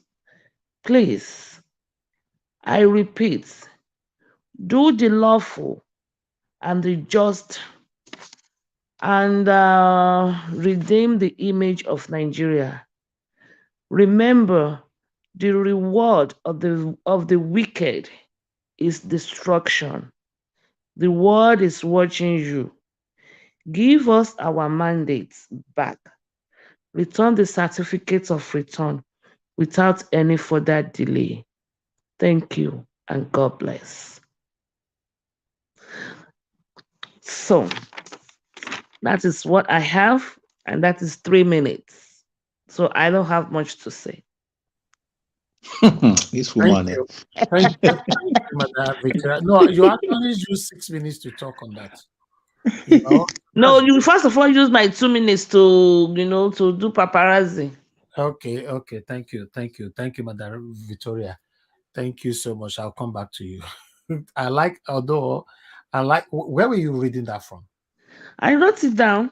I read it from my notebook. Oh, wow. That's I good. wrote it down. I always write things down, because I know you guys interject me a lot, and so I wrote this down myself. Okay, you don't want to forget, right? I'm old. I don't forget it. I Okay. take notes. So I wrote it down. I think that's why we first of all give them the accolades, and they can do this. They can take it a step further and just do justice to this case in their hands. We are not asking for much, like I said. We are Exactly. just asking for what is rightfully ours. Let them do the right thing and the The right right of it. thing. Yeah. So that's on that. I don't have anything to say to Ned. It's attention seeker. Thank you. All right. Let me hear from the next person here quickly. All right. Let me move on to Omoye. My sister Omoye, are you there? Please talk to us in 8 minutes. Okay, looks like Omoye is not available. Okay. All right. We'll move on. Are you there? I'm available. I don't know what's wrong with my mute button. Oh, okay. It was Good. it was giving out on me. Yeah. Yeah. Man. I don't know, my focus right now is the judiciary. And I heard you played the Aproko Kings video, right? I was hearing that those 5 judges that they listed, I mean, I don't know if this is true or not, but those are not the ones they're going to be using. It looks like they're going to be selecting, I don't know, something to that effect. We don't know. Maybe in the next couple of days, they're going to clarify further, the actual people that will be sitting over this tribunal. So in light of that, because I don't have that information, it's kind of frustrating for me, because I really wanted to know them and their names and everything. But anyway, that's on the one hand. And I'm glad that they've set the date for the tribunal, which is May 10, 12, and 13. See, it in my head. I don't already cram them. So we can really get somewhere with this. And I'm just going to use the opportunity to speak directly to the judges, just by any chance. Maybe their clerk is listening, or maybe they themselves, they are listening. Judges, I beg with the beg una. We have come humbly before you, please. Our justices, we appreciate the ogbonge work one they do. We don't take them for granted. You see this matter when they ground, so lives are dependent on it. And I know say that country where una dey live safe, no be say e comfortable for una like that. E not comfortable for everybody, including the so-called wealthy people, elite. And for me, there's no elite in that country. There's no wealthy person in that country. For me. So I know so una self no like wetin dey ground. So I beg, make una judge the matter as e be. Make una talk true. Most of una get children, una get grandchildren. I beg, we need good examples for the future.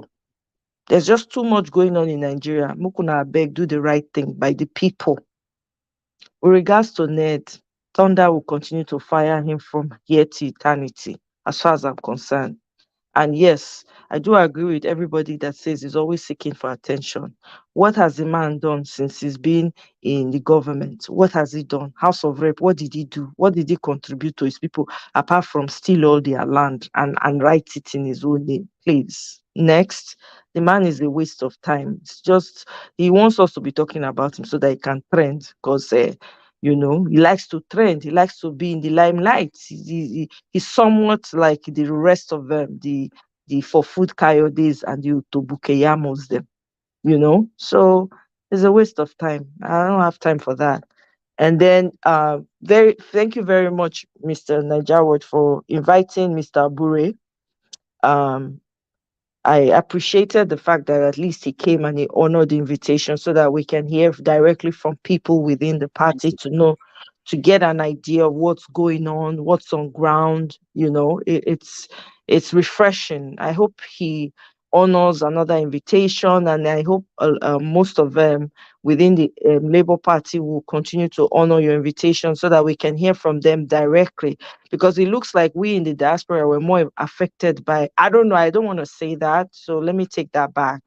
I don't want to say that. I think we're all affected. The ones back home are directly affected. We are indirectly affected, because now then they will call, give me money for hospital, for this, for that, for the other. So thank you very much for having him here. I like the question, especially that Irene Finest asked, because I've been meaning to ask you, but it's been skipping my head. Like, do we have a candidate for Edo State? Because that's very crucial. Even though Mr. Alex said he's the one, he did say it seriously. So I will wait. I wait when he's very serious and he says I it was seriously. I was joking, oh. Because I be not ready to the campaign for you, Alex. I be not they say, do you know who Alex is? Let me tell you who Miss Alex is. Samuel, Miss Samuel, Yes, sir. hello? Yeah, Yes. sorry to cut you off. Based on that question you just asked, that Alex says is the one, he's a short banker. Alex is coming out for Edo State gubernatorial election on Labour Party. By grace of God, in 2024, we are going to shoot at Alex. It is a done deal. He has no choice. Alex has come has again. no choice than to take that ticket. Has Because come again. we have to keep the record straight. You understand my point? Because we have a saying in Benin that normally says that meaning that a masquerade must dance in his own house before going outside. So for a very long time now, for so many years now, Alex has been shooting outside. So now we want to go and shoot at home. Thank you, Ms. Omoye. Please go on. Right. Yeah. So yeah, I mean, even if it's Alex, whoever it is, for that wants to come out for the governorship of Edo State, I would greatly appreciate it, because we need decent people, and we have a lot of decent people on the platform. Let's say the truth all the way. So I really am looking forward to it, and I'm looking forward to the names that are going to emerge. Niger Watch himself is a qualified candidate. Exactly. I would have said Niger Watch first, but he always keeps shying away from it. I don't understand. If he doesn't run now, he doesn't throw his hat in. I don't know when. I don't understand though. Niger Watch, please start to they polish your shoes and your agbada them, because we need people that will come and serve the people correctly, so that we can checkmate them. So please, everyone that has, they said they already have candidates. I'm looking forward to it. So I just want to encourage all of us, because I've been feeling overwhelmed with everything that's been going on in Nigeria and all of that, and I just want to see the end of it all. I just want to see Peter Obi, get into office, and Ahmed Dati. I'll be honest, Ahmed Dati's videos have been the one firing me up, because I have a tendency to go back, replay portions of that video to just put the fire back in me, because Nigerian problem is humongous. We have not even begun to scratch the surface of the mess that these people have put us in. I mean, how many do we want to talk about? I know that there's other plans on the side that people are not willing to talk about, that people are already talking about in various spaces. And I want to just beg our brothers and sisters in Nigeria, please show up at the tribunal. The dates are out there. Please show out in the numbers. We need to have numbers like the type of numbers that Davido had for his concert.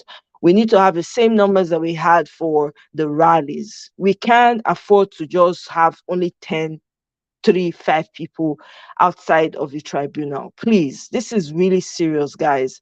And the name of your country is at stake. I mean, I've come across videos of different people.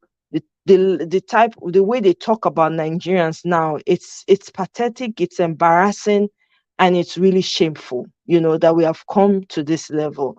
People don't want us in their countries anymore. You have different countries in Africa talking down on Nigerians and saying you guys deal with your problems and all of that. And they're telling us the truth.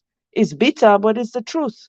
We got to deal with our problems, and we need to really, really put aside these tribal sentiments that we have, because it's not the issue. We're human beings at the end of the day. If we don't treat each other well, somebody else will come. That's why we have the likes of a Guinean man who's wanting to force himself on us. If we really loved each other, do you think that would have happened? It's a lack of love. I know it's not the general citizenry that has brought this upon themselves, but I mean, what would you say? Someone says that your leadership comes from within you, So you have people that are, you guys think about it. We've had different people rule us now that their state of origin or where they come from is questionable. You have the likes of Buhari. The man says if you people disturb him too much in Dara, he will go to Niger, telling you and confirming to you he's not really a Nigerian. And then you have this man who is trying to force himself on everybody, that thinking that the entirety of Nigeria is just Yoruba people that makes it up, and so he can do whatever he likes. It's crazy to me. You have someone like that, and it turns out he's from Guinea. Why? Because we sell each other out. Because we don't have love for one another. We don't see ourselves as one. We're always dividing ourselves. I'm not this, I'm that, I'm not this. It's okay to be proud of where you come from. But if you don't see yourself as one, the idea of the Nigeria that we really, really want and we should strive for, we're living it in the diaspora. We actually get along more when we're outside of Nigeria than we are inside of Nigeria. Isn't that madness? Why do you think that happens? That's because even though in some scenarios, some of us still act a fool in other people's countries. I'm not ignoring that fact, but it tells you something. If we're able to get along with each other outside of our countries, right, and we're able to rally around each other and talk serious issues, it tells you that the issues that separate us are the things that are not in place, the systems and the structures that are not in place that has kept us separated from each other and not see each other as brothers and sisters. If I see a Nigerian man, I don't care where he comes from. Now, brother, they call him sister. If I randomly walk into a store and somebody speaks, as long as that accent is there, the joy that I get, the person doesn't even need to come from where I come from. So please, I think we need to start hammering on the fact that we need to love each other more and appreciate each other so that we can fight, because united we will win this, but divided we will not. We will not win this. So we need to be, this is the time for us to really unite and fight these people together. There's no room for separation here. So that's all I'm gonna say. This 8 minutes seems longer than my own 8 minutes. Okay. Okay, this is the first time. If that's the case, thank you very much, Mr. Niger Watch. I know that Madam Victoria is hating, but I'm enjoying the fact that I've got the time. You can hate, Madam Victoria. Don't hate the player, hate the game. All right, thank you very much. I was just thinking, this 8 minutes seems longer than the other 8 minutes. All right. My sister Omo, the reason why I have to leave her to finish that statement, because do we have Mahmoud Yakubu here? Hold on. No. Listen, when there is a statement that needs to be rounded up, I don't really like to cut people off, even though your time has passed. So what she was trying to talk about, though she was beating around, she don't want to hit it on the head, but I will support her, is the upcoming election in Edo State. And the kind of attitude that some of them are already possessing in Edo State right now is disgusting. It's so bad. I think I need time to come and address this. I see one, what's it called? One man, they said they called Utete Giabi or something like that. Shamefully did a video attacking the Asian people and all that. So I think I need to come out, because if we continue, according to what Maya was saying, if we continue like this, hating ourselves just when it comes to just governorship in those states, we are going nowhere. To be honest, now Asian people, now their turn, now Edo people turn, Now I check it turn. That all those backwardness, tone and tone and tone and tone is what has divided every one of us today. I really need to find time to address this. Oh, really, Mr. Elvis? I didn't even know that. I Okay. really wasn't even. I wasn't even talking. I didn't even know that at all. I didn't know that that was what was going on. I was just speaking generally as Okay, Nigerians. your submission reflected on that area. So Okay. sometimes some submission can come like this, and it means a lot. You know, I'm not a supporter of that, and I will never use my platform to support whoever that comes from a those states that is claiming that is their tone or is the other tone. I'm not part of it, and I will never be part of it. You know, because I don't like it. The division have been going on for so long. You know, I like Edo people. I pass Asan. I like Asan. Pass. Please, nobody to drag me into those rubbish. Don't bring that rubbish to my platform. And if you do that rubbish on the Niger Watch WhatsApp group, you'll be thrown out because I'm not part of this ethnic bigotry and hate. I don't like it. I don't just like it. You know, we were complaining the other day what is happening in Lagos between the Yorubas and the Igbo, you know. But look what is currently going on in Edo State right now, within Edo State. In fact, you guys are disgrace. I'll be coming to address that. I'll find a better time, you know, to come and address it with my Edo people. Thank you very much. I'd like to move on to the next person.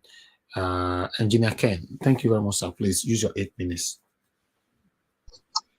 Yeah, Mr. Najawas, please, can you bypass me? Okay, good. I'll come back to you. Thank you. Yeah.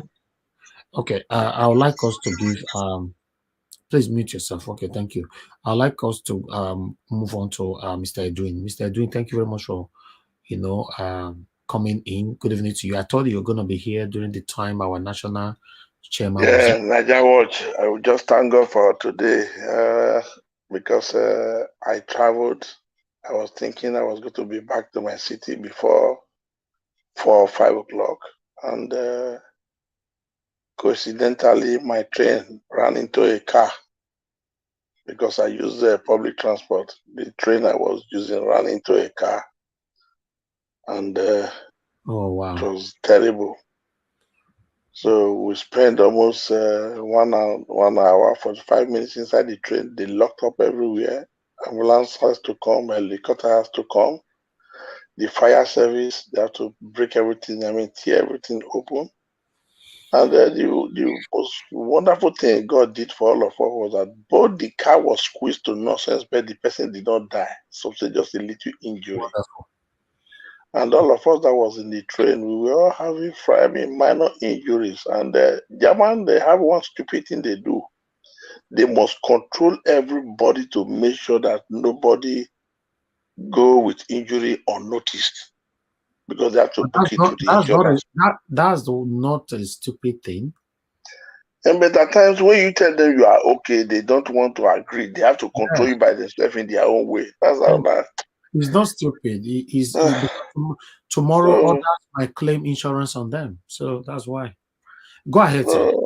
At the end, that was just it. That was what took my time. It really touches me that I missed something, but there are more days ahead. And what is important is that I have to thank my brothers and sisters that was there to do the needful to receive Mr. Abure. And then I believe, though I have not listened to it, I'll play it tonight. Maybe by 4 o'clock in the morning when I wake up, I'll play it to hear how it goes. But I thank all of you that was there. And this man that has been asking for that has been running. I heard his voice yesterday and today again. Mr. Alex, Biniman. I did not hear from him for quite some time. Now, though I heard it when he was explaining yesterday, he has been very busy, and though he follows all the program, I welcome all of you, and I thank all of you that did the needful today. Now, I think to Niger, you were talking about hospital. I discussed this thing yesterday, and I outlined it to you what is their problem. These people, they are satanic like to Nigeria, Nigeria Watch always say, they would not want to build hospital in Nigeria because they believe when they do it, their enemy will get them through taking treatment in Nigeria. Their political opponent, they believe they will not connive with doctors. And when they have that hospital in Nigeria, Nigeria will not say, why are you traveling out when we have our hospital on ground? So for that simple reason, they will not even want to lay a foundation, not to talk of having one that is existing. This is common sense. If you see that, you understand where this is pointing to. They don't want it. But when they have it, you now have reasons and they have your ground to say you cannot travel out because we have it here. So it's better they don't even want it to be there. They believe when it's there, you cannot tell them not to take their children abroad to go and do for treatment. They believe their political opponent will go there, go and sabotage treatment. Their family is going to take, they start to kill them. Because these people, they don't have value for human life. Thief, that's what they are. This one believes the other person is after me to kill me. The other one believes the other one is after me to kill me. This is the problem. So when we are saying this is not happening, it's not happening, without being told, when you sit about it, you think about it, then you understand. Now they are talking about 2.something billion that is missing. Do you realize that we want to go and lift Nigerians out of Sudan now? It's a problem. 2.something billion that is missing, that nowhere to be. Through the Attorney General. Through the Attorney General, Malami. That money, if you give it to Airbus in France, Germany, Airbus, or you give it to Boeing, I'll tell you, they will give you a whole carrier, at least minimum of 15 pieces. Then you not upgrade the payment to finish it up later. Just $2 billion. They will give 15 aircraft. Like as national carrier for the whole nation. But it's missing now. So everybody is just like nothing. Do you realize now that they've been doing one thing now? Nowadays, they don't want to measure anything now in naira. They measure most things now, most figures now in dollar. Because when they say $1 million, it will look small. But when you know 150 million, 780 million, people will now know the weight and the volume of the money we are talking about. This is why now to blindfold people, they don't want to mention the money any longer in naira. What they just gave to Mahmoud now, if you convert that money, it's about 300 and something million. Dollars or so. If I'm not making a mistake, or 500. But I will tell you that money, if you give it to Dukan Aircraft Manufacturing Company, or Tabot, they will give you a minimum of 6 to 7 aircraft while you pay up the rest later. So these people, they don't want anything that will benefit anybody in that country, that will benefit poor man.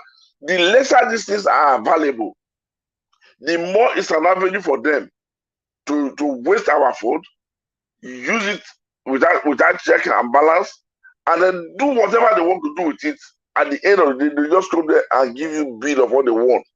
Do you think anybody will come out of that say to a little with public transport or public buses is going to cost about 1 billion naira? Will you take it? But they told Nigerians it's $1.2 million. But how much in naira?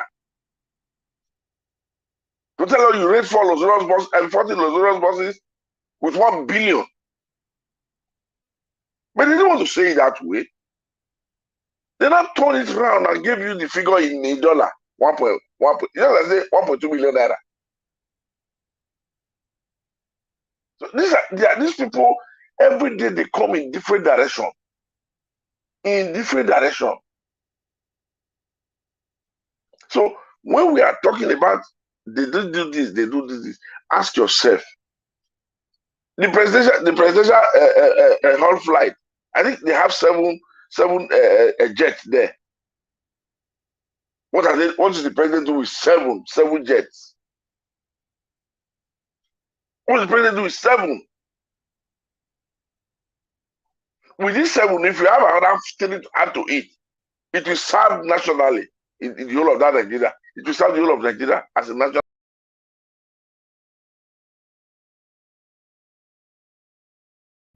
All right, we lost him there. So I would like to move on to the next person before we have him back. So fortunate that we lost him. So please, guys, can you please help us to like and share? We have another segment quickly. I want us to finish with this. Okay, let me go on now to Mama H-Ho. Mama H-Ho, are you right there with us? Oh, God, Elvis, I never talk. I know, busy brains. Oh. Yes, I don't forget. I know. Okay. Okay. What will happen? Before I come to busy brains, let me quickly play this video, Wike, for you guys to see the final color of Wike. Let's quickly see to this video here. How he went to see Tinubu today.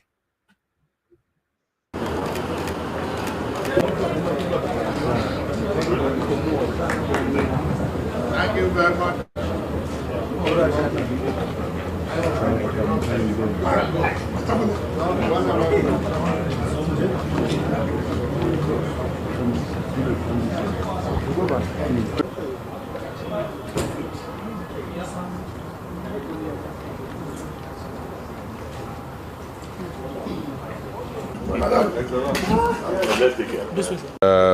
I came here to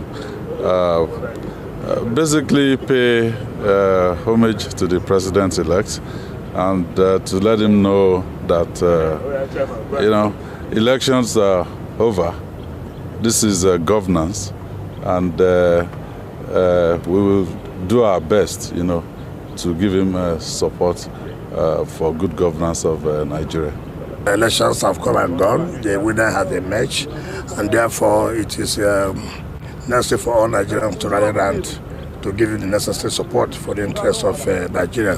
And everybody is expecting, everyone can't wait till May 29th to see that the president has been inaugurated, and then from there he kick the ground rolling to make sure that Nigerians get what they expect.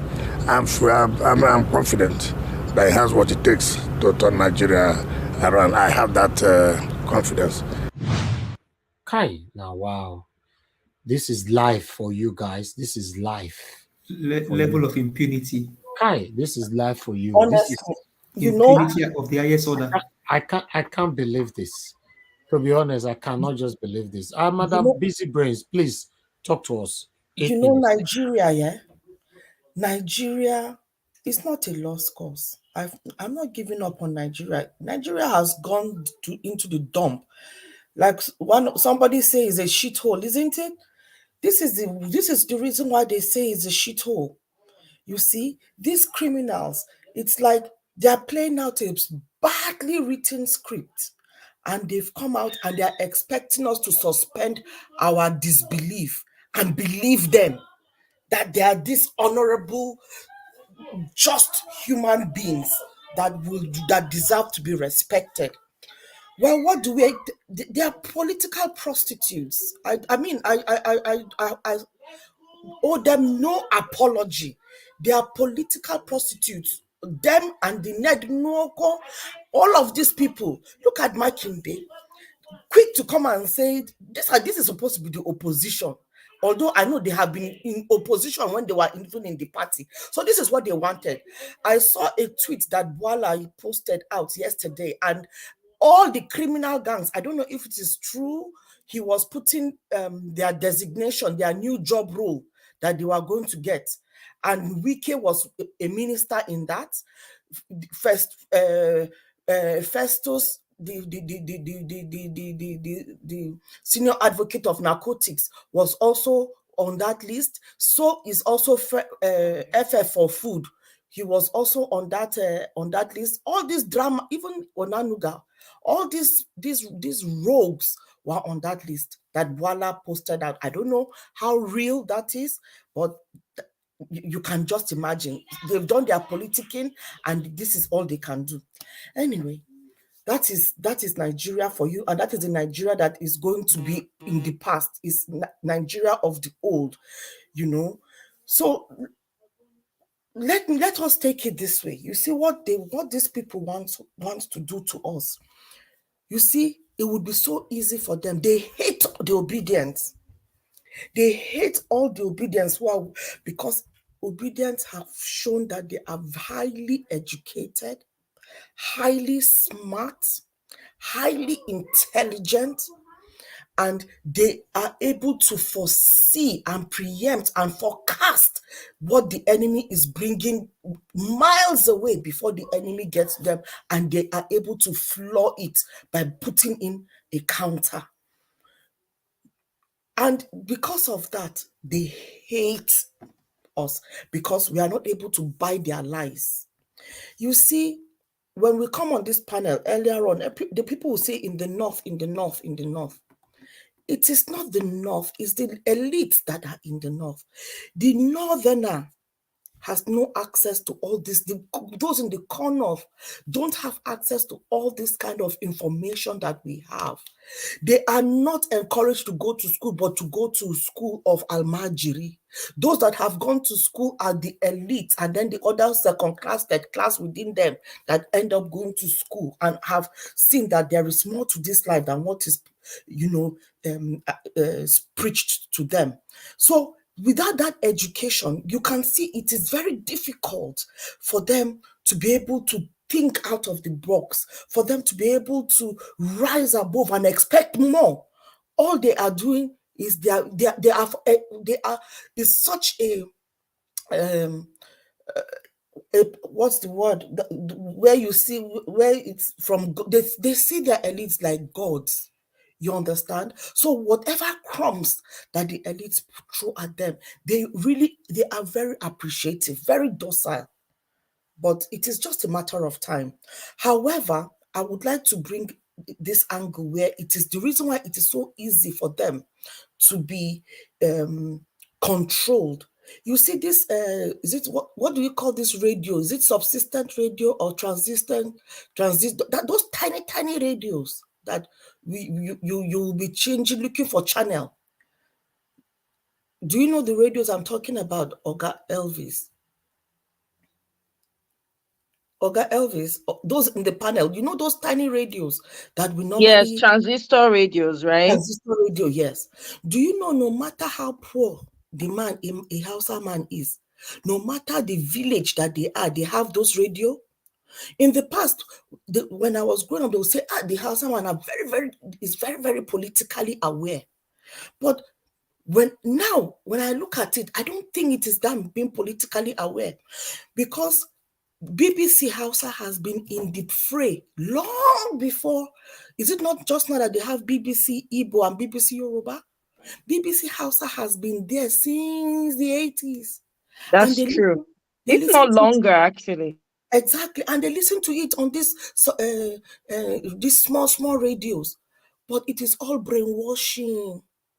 It is not as if they are politically aware. No. They brainwash them using all those mediums and tell them that this is what you need to do, this is what you need to do. So the challenge now, that is why they are fighting Obi again, because Obi is really targeting the North to take education, to make sure that the poverty rate there goes down. Imagine if he's able to target them and put education, open their minds, open their horizon. Imagine what is going to happen. Like, do you think? I came across somebody on Twitter. He's a Muslim. And the way he is fighting the obedient cause, he's from the North, core North, that people are now coming on his page and are insulting him, saying he's disguising. He should show them he really is. He said, look at, this is me, my name, his name is called name, So for such a person has entered the four walls of a school. He has been enlightened. His horizon has opened. He has seen how the other parts live. Now, thank God for social media. Those that have phone right now amongst northern elites, I mean, the northern, the downtrodden. They now have access to see the kind of lifestyle that the elites, the children of their elites live. You will be amazed. You will be shocked and stunned at the kind of lifestyle that those people live. And them, they cannot even afford 3 square meals. They have to carry their child to go and drop in Almajiri school because they can't afford to look after the child. So we are getting there.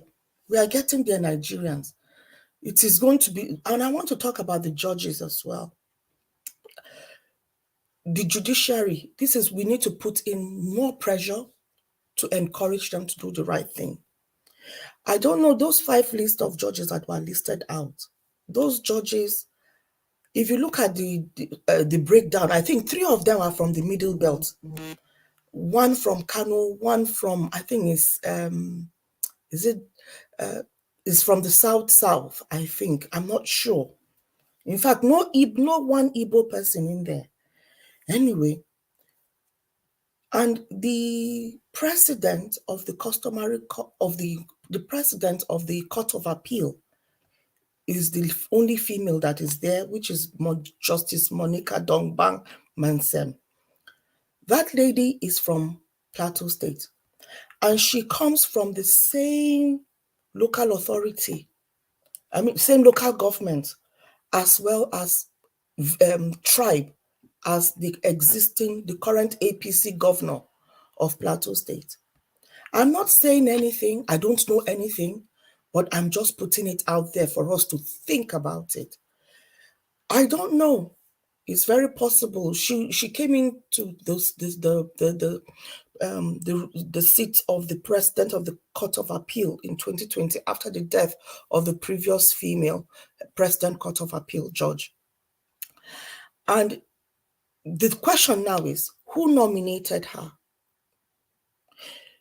We know that the governor of Plateau State, the APC governor, I don't know if he still is, was up the arse of Muhammadu Buhari. So, is she going there? Is she there to do our bidding or APC bidding? But I want to believe that as a mother and the other judges as fathers, we all live in the same Nigeria. Well, I don't, but my dearest, they live in there. So I live in there by extension, and I go there regularly. They see the country the way it is. They know how the country is. Her child died as a result of bad road, and it pained her. It hurt her. Okay. If we had good governance, if we have good government in place, all these things will not happen. So I'm just saying they should look at it, reason. They should use this opportunity to make themselves heroes rather than to be accursed, because 200 million people are cursing, and they are the ones that are making the supreme decision, and it will end up on them. Tinubu might go scot-free, but they would not go scot-free. Thank you. Thank you. Thank you very much, Madam Busy Bridge. You really tried today, though. You were on the road. You joined throughout to pass your submission to our national chairman, Mr. Julius Abure, and you are still here with us. So I really appreciate you. Thank you very much. Thank you. Thank you. All right. Augustine, pay me, say your network messed up today. Kai. Anyway, Augustine, talk to us. Good evening to you once again. Mr. Evans. Yes?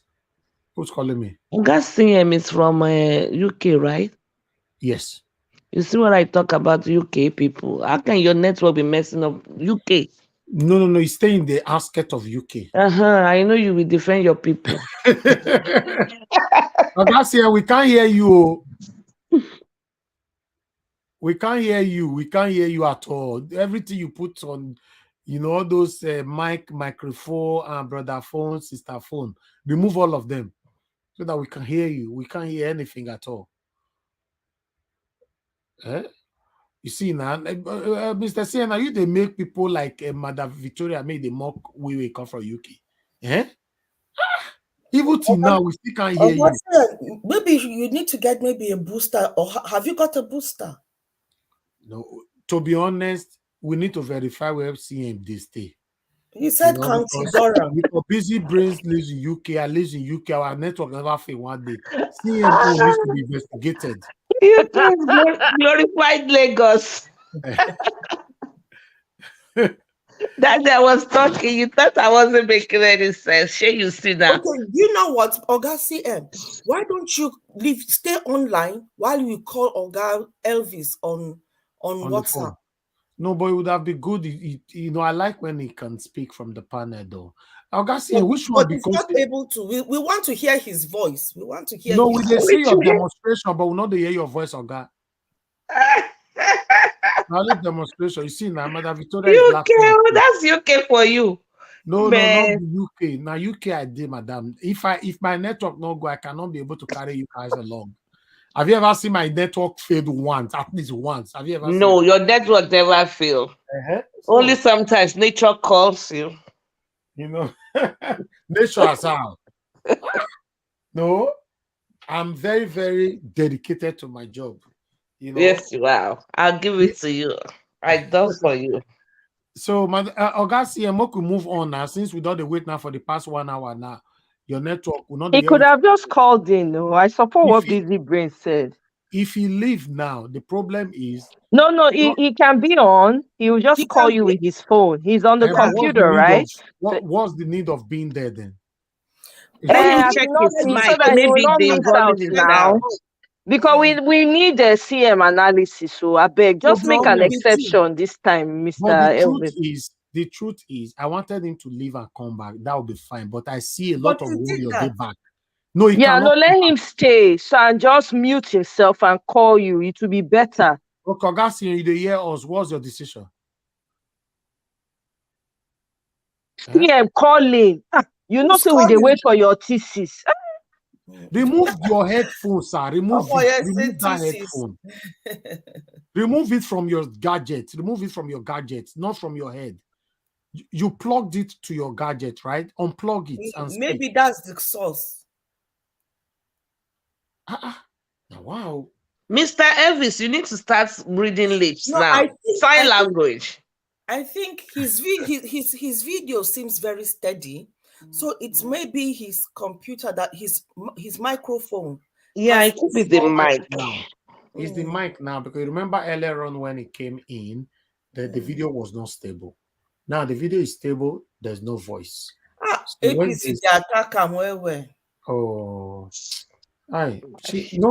someone go check this thing properly now. I go back and I see in this thing, not be UK. Guinea chronic. Okay, let me hear from another person quickly. All right, before we bring in CM, he said he's going to call you. He's going to call you. Okay, you want to call in? Call in now. The phone is here. Okay, you are calling in since you see this one go the ring. I know they know. I know you know the thing with the concept. Okay, guys, CM. I bet. Tell the world what is happening to your network, sir. They say whatever is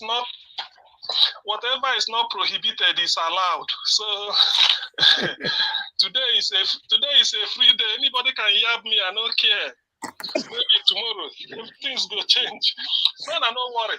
It's really I'm disappointed like any other body anyway. But over the night I will look for what happened. I don't know why. My network should have been the best because I did something on it throughout last week. So I don't know.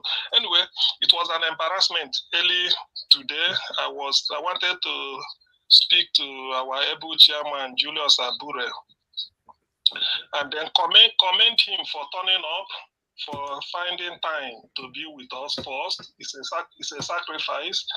And secondly, for being able to weather the storm so far as regard, the infiltration of this Babalawo and then all this, that one-eyed Babalawo who just emerged from nowhere to say he's Labour Party chairman and start to become an enforcer in chief, going through the courts to go and say we are withdrawing all the petitions Labour Party filed. Something like in Enugu, when we know that is the second governor Labour Party we have, Enugu State, and then other House of Reps scattered all over the country.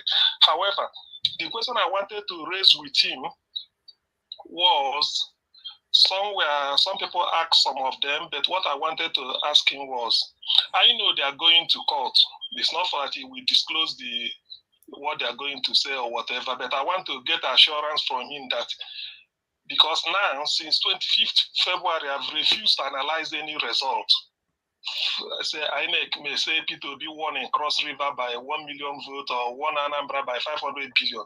I'm not interested until it is endorsed or sort of certified by the Labour Party, whatever result they upload. So I wanted to ask him, I know it might be a little bit late, do they have a plan to bring up, tally the results from different polling units based on Labour Party agents and then put it in their system, or will it be on the system by the time they go to court, or maybe after they've gone to court? Because that is when I will start to do analysis of what the strength is, the behavior of the people, and all these things. Whatever this thing Agbado and Mahmoud did, it's just that they decide to give P2B this one, give article here, take here, and then they're inviting me to come and analyze it. I won't do that.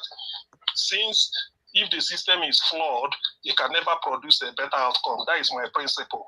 So, as in science, they will tell you what method did you use. That is what they're interested in. If you use a standard method, if you don't use a standard method, whatever answer you are giving or outcome, nobody will listen to it. So that is as far as it goes. I wanted to let him know that some of us are serious, are waiting to see the real result, polling unit result as uploaded, as certified by Labour Party and all the rest, and then to thank him for what he's doing. But surprisingly, he's not here. The questions asked are part of it. I thank our panelists, those that bring up the question. I listened, but I don't want to phone them because I said, no, let me give the people the opportunity to ask questions. So I'm happy, and you can see he's also happy. He felt that, yes, there are people somewhere that are dedicating a platform like this. That's again a credit to you, Niger Watch. So that sometimes when you want to take a step back, remember that when you take a step back, millions will die because of that. So you didn't, because you gave us hope. You saw what people did not see, particularly they didn't see it when you saw it, and then you stuck by it. So history will always have a place for you if everything works out the way we want, which I believe it will work out. Now, in a nutshell, I listened to a comment about this rescuing people from Sudan. You see, this is sometimes there's what they call a leader with compassion. Let's forget about whether you're educated, whether you are an illiterate, whether anything. That's what they call compassion. Are you telling me that Nigerian students, according to Abure, think he said 5,500 or something, and when you say students, let's just say all of them are within the age of say 18 to say 35 or even 50 or even 40, some may be doing postgraduate, I don't care, but definitely not 80 years or 70. Now, are you telling me that all the presidential jet packed in Aso Rock, why can't they release it? Even if it's going every day, they to and fro, let's say that is where they spend the money. Don't you know that is what it takes to be a leader? We pack presidential jet in Aso Rock. All the daddy GOs have their jets. All the politicians like Wike, they all pack their jets. And Nigerian students are abroad. Germany, I was told, Germans flew in their army to follow them, to accompany one aircraft. They said the Germans, what they did was to cordon off an area by their soldier, allow their plane to land maybe one local airport or so, and then tell their people to gather there. Germany is rescuing not just Germans, but also some other European countries. My brother told me this evening. Now, Nigerians are expected to travel, to move from Sudan. It should have been Ethiopia, but Ethiopia refused. Maybe they're asking for visa or one thing. So that is part of diplomacy Nigeria do not know. So that is one. And the Ethiopian airline is flying into Nigeria, doing anyhow, though it is Enugu is their base. Now, by the time Nigerian students are expected to be ferried from Sudan to Egypt, which is in this case a friendly country for allowing Nigerian Airways to come in, how can Nigerians not value Allen Onyema, who will carry them, as I heard, free of charge from Egypt to Nigeria? Why your president with the jet are packed in Aso Rock? You see, this is part of leadership people should be thinking of. Sometimes you don't know a leader until in times of crisis. I remember when I used to read Time magazine, they said what Americans elect, they don't elect you for what is there. They feel that can this man at 2 a.m., you heard as a phone call regarding one crisis in the Middle East and they need you. Can you wake up? Can you take a decision? Can you handle? Because America knows that as much as they have friends all over the world, they also have enemies, particularly from the Arab world. So can this man be able to, because the test of your presidency is what happens, not really the record you carry before you get into office, but what you can do, your ability to analyze the situation and act in national interest. So this is exactly where our leaders are found wanting. What will it take for all these governors, including Rotimi, all of them, say they release their jet to go and carry Nigerians? Do you know what it means? Even if it's only 56, or maybe we cram into one jet or 50 or 40, it means a lot. But now, look at where we are. Even there, I think I had $1.something million was given to charter bus that were 40 buses or 50, I don't know, that will carry our students from Sudan to Egypt before they can now board the waiting aircraft from Allen Onyema of APs. The money and the video I saw, I think they showed it here, a student saying that the driver has to stop, say they've not paid here, all these things. Such things cannot. In desert, they frustrated them in desert. Exactly. So that thing is scandal. You see, one thing. Well, I'm coming to say we arrive now. We see one thing is this. I know some of those of us abroad, we because of our place of abroad, we know the way things works. That's why we know the way, because we can use the Western world the way they are doing. What is even if you want to take bribe, must it be in this critical time? Even if, because I do not see why you should say this is the budget, this is the, I mean, all of us, it is just like chartering a bus. We were students in Nigeria, students who are going on convention, you are going something, you go to, if you are going for Noga games, maybe you are from the University of Lagos, you charter a canoe, Richuku or Isuchuku, they then take you to Akwa Ibom. They will bring maybe 20 buses if you want, or 10. You pay them. You still say this how much, and they will put the bus and then carry you there. It's a simple, it doesn't require so much science. It's just how much. Go and bring from A to B, a charter. We do it every day. Everybody does. We do it in Nigeria. How come at this critical time, at something like that, even there should have been a Nigerian official from the embassy following those things, following them. It's not just the student. You don't just say enter. Some people may say, let us follow one of the buses as we are going. Because at this point, they are between life and death. Everybody is running away. And look at the type of arrangements we are making. Even when the plane that we carry them, they'll do the real bulk of the job. If it's possible for APs to come into Sudan, it wouldn't have involved Nigeria. It would have been a case of the normal charity Allen Onyema does. Then we just came in there and carry them and go away. But now he said, come to a safer place in a nearby country, Egypt, just for Nigeria to play their own role between Sudan and the border with Egypt or cross over to Egypt. Nigeria is failing a country. While an individual is already saying, all I need to do is to get into Egypt and bring them home. As if Allen Onyema is going to bring his wife and kids. Say, let me go and bring, maybe for those of us people that are, he said, oh, my people are coming there in the train station waiting for me. Let me go and pick them up. So this is exactly why you can never realize the importance of a man like P2B until a situation like this. I don't envisage it to happen. I wish if P2B is the president now, Nigerians will see what is called a leader. A leader might not really be the person that will be wielding the gun. Thank you, Augustine. Somebody that Okay. Thank you. I'll come back to you. You know, we'll use the same method again because of what you're talking about right now. I really need to expatiate on this. Let me show the earlier on what Rufai have to say about all this. You know, let us quickly see to this video, then we take the comment. God bless you all. Many Nigerians, home and abroad, outraged. It's a video with a video that got many Nigerians, home and abroad, outraged. It's a video that went viral on social media showing some of the students evacuated from the war-torn country Sudan, stranded in a desert after the buses provided by the federal government of Nigeria to transport the students to the Egyptian border, from where they would be eventually airlifted to Nigeria, suddenly stopped. Well, according to one of the students, the drivers of the buses refused to continue on the journey because they were not paid. The students were allegedly stranded in the desert with no security for over 5 hours. Before we started this journey, we have to go on several fighting. Can you imagine that we are stuck in this desert for 5 hours? Like we don't know the situation we have. We don't have water. Our money has finished. Can you imagine? And they said the vehicle drivers, they said they are not moving their bus. They said they are not moving their buses because they don't give them money. Which type of budget is this one? Look at this place. We're stuck in desert. We don't even have compass. We don't know where we are. I don't know the place we are. Everything has finished. We are done. We don't have anything. We don't have anything.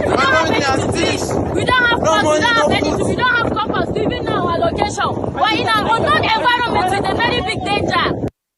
And this is outrageous. Well, the chairperson of Nigerians in the Diaspora Commission, Abike Dabi-Erewa, swiftly responded to that viral video, stating that the evacuation process was a tedious one and that challenges were expected, adding that the government is in touch with the students and that the relevant agencies would resolve the situation. Well, taking to Twitter, Abike wrote, "I have just spoken to Naima, Nigeria. He confirmed the buses have continued their journey and said whatever issues have been resolved." Well, another Instagram user, I believe the person claimed to be a student, immediately debunked her claims and called her a liar.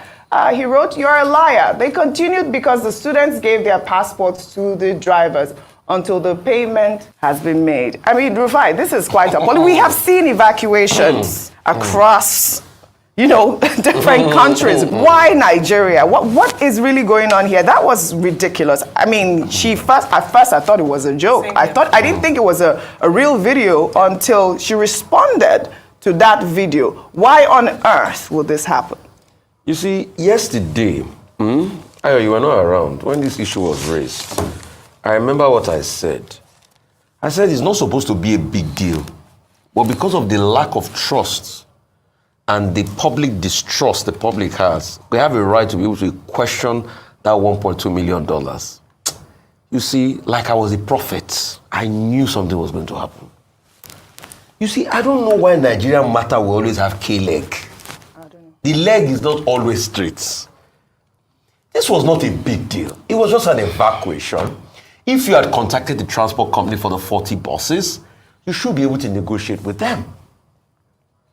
And then midway, the drivers held the people to ransom. That was holding to ransom. In the middle of nowhere, 4 to 5 hours, that was holding them to ransom. The other question you also asked, would like to ask Neymar, is the fact that in the first batch of buses, didn't they have representatives to follow them? So that in a case where the driver was going to do this, they were going to negotiate with them and say, keep going. How was the money spent? Who was the money given to? We will always mock ourselves one way or the other. Remember yesterday, we said the same thing. Yeah, we know evacuations are a big deal. But you see, the truth is, when you see a case of evacuation and it's something as petty as money and accountability that is causing the discrepancy, and it's very bad. To the extent that the driver had to get a shorty by collecting the passport, allegedly. By this person. And there was another student interviewed yesterday that said they are even making alternative arrangements. That at a point, they couldn't even get the logistics right. And they were first saying state by state basis, you enter the bus. But it got to a stage, everything was survival of the fittest, quoting that student again, allegedly. then you know it's all bad. Then the comparison in balancing what's happening in Britain. At least, yeah, Britain has dropped the ball too in his own evacuation. America dropped the ball in evacuation of Afghanistan. Yes. But at least we didn't hear that somebody was not paid money. So it is the pettiness of the Nigerian case. And we can't allow this national shame to continue. So we must ask questions. Who was the money given to? Who procured those buses? Who made the deal? Was the deal not finally sealed that it took the drivers to get midway before they endangered the lives of these people? It was a war zone, anything could have happened. Absolutely. We talked about the amount. Wasn't it? They said 1.2 million. They said 1.2 million. We saw a voucher at which through Jai's Bank where they paid 150 million.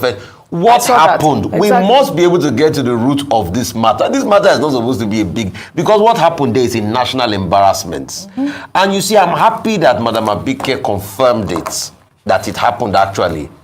Because some people will have quickly said, oh, the video is fake news. Some people, the enemies of government. And when we criticize, they say, hey, we want our country to do well. But the shame is already on us. Yes, absolutely. All right. This is so disgraceful. Very. Were they targeting the Igbos? It seems like that to me. Yeah, that was also very obvious. These guys were paid $1.2 million. And remember, somebody said for a bus from Sudan to Egypt is about $5,000 to $6,000. With food and everything, we will push it to maybe $10,000. Then with corruption, let's give it a corruption $14,000. So how did they spend 1.2? They've even bumped corruption into that for one bus, even with food and everything. I think they put security too. They said security too. Yeah, including security. That is giving everything for they are just praying for crisis to happen anywhere around the world, and Nigerians are stuck. They will just eat money. That's what they are doing. Nothing else. So what did Dasi Ahmed said that he didn't say well? What have they not abused in Nigeria? $1.2 million is a lot of money. About 900 million naira. Let's take it one by one. Let me hear from everybody. Let me just say this. I'll just keep quiet. That is why okay. 5 minutes, please. Can you hear me now? Okay. Yeah, we can hear you now. Good, wonderful. Oh, good. Okay, yeah, thank you. Okay, hold on. I'll come back to you, Gassien.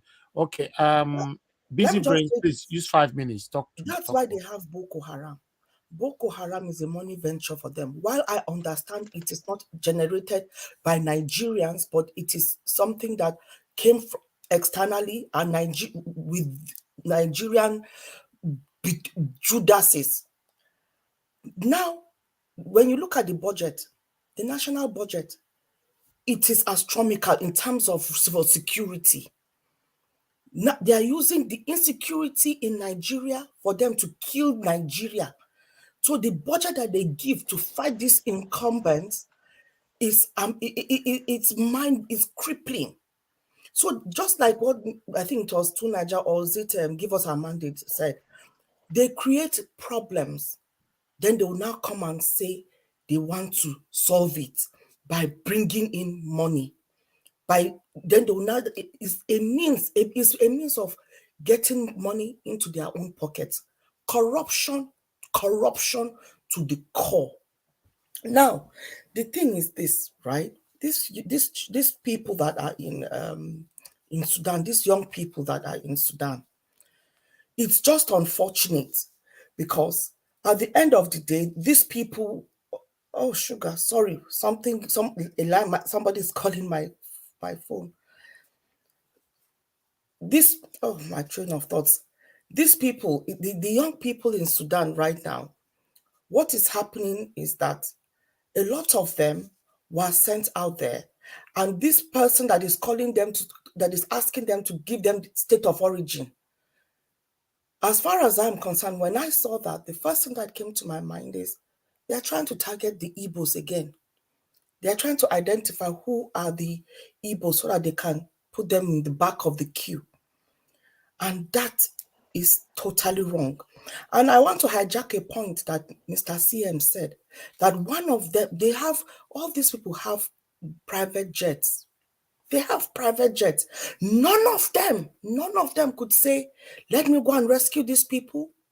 In the north, they have a lot of billionaires, the Indomies, the Dangotes, and what have you. Could none of them, we see them and their family on Instagram flying jets. So they cannot even give that jet to go and pick whatever they can pick, even if it's just one trip. Can you see? What I want to say to Nigerians is this. This is the moment of truth. What is happening now is to open our eyes, for us to shine our eyes, to know who the Judases are, so that when the time comes, they can be hanged.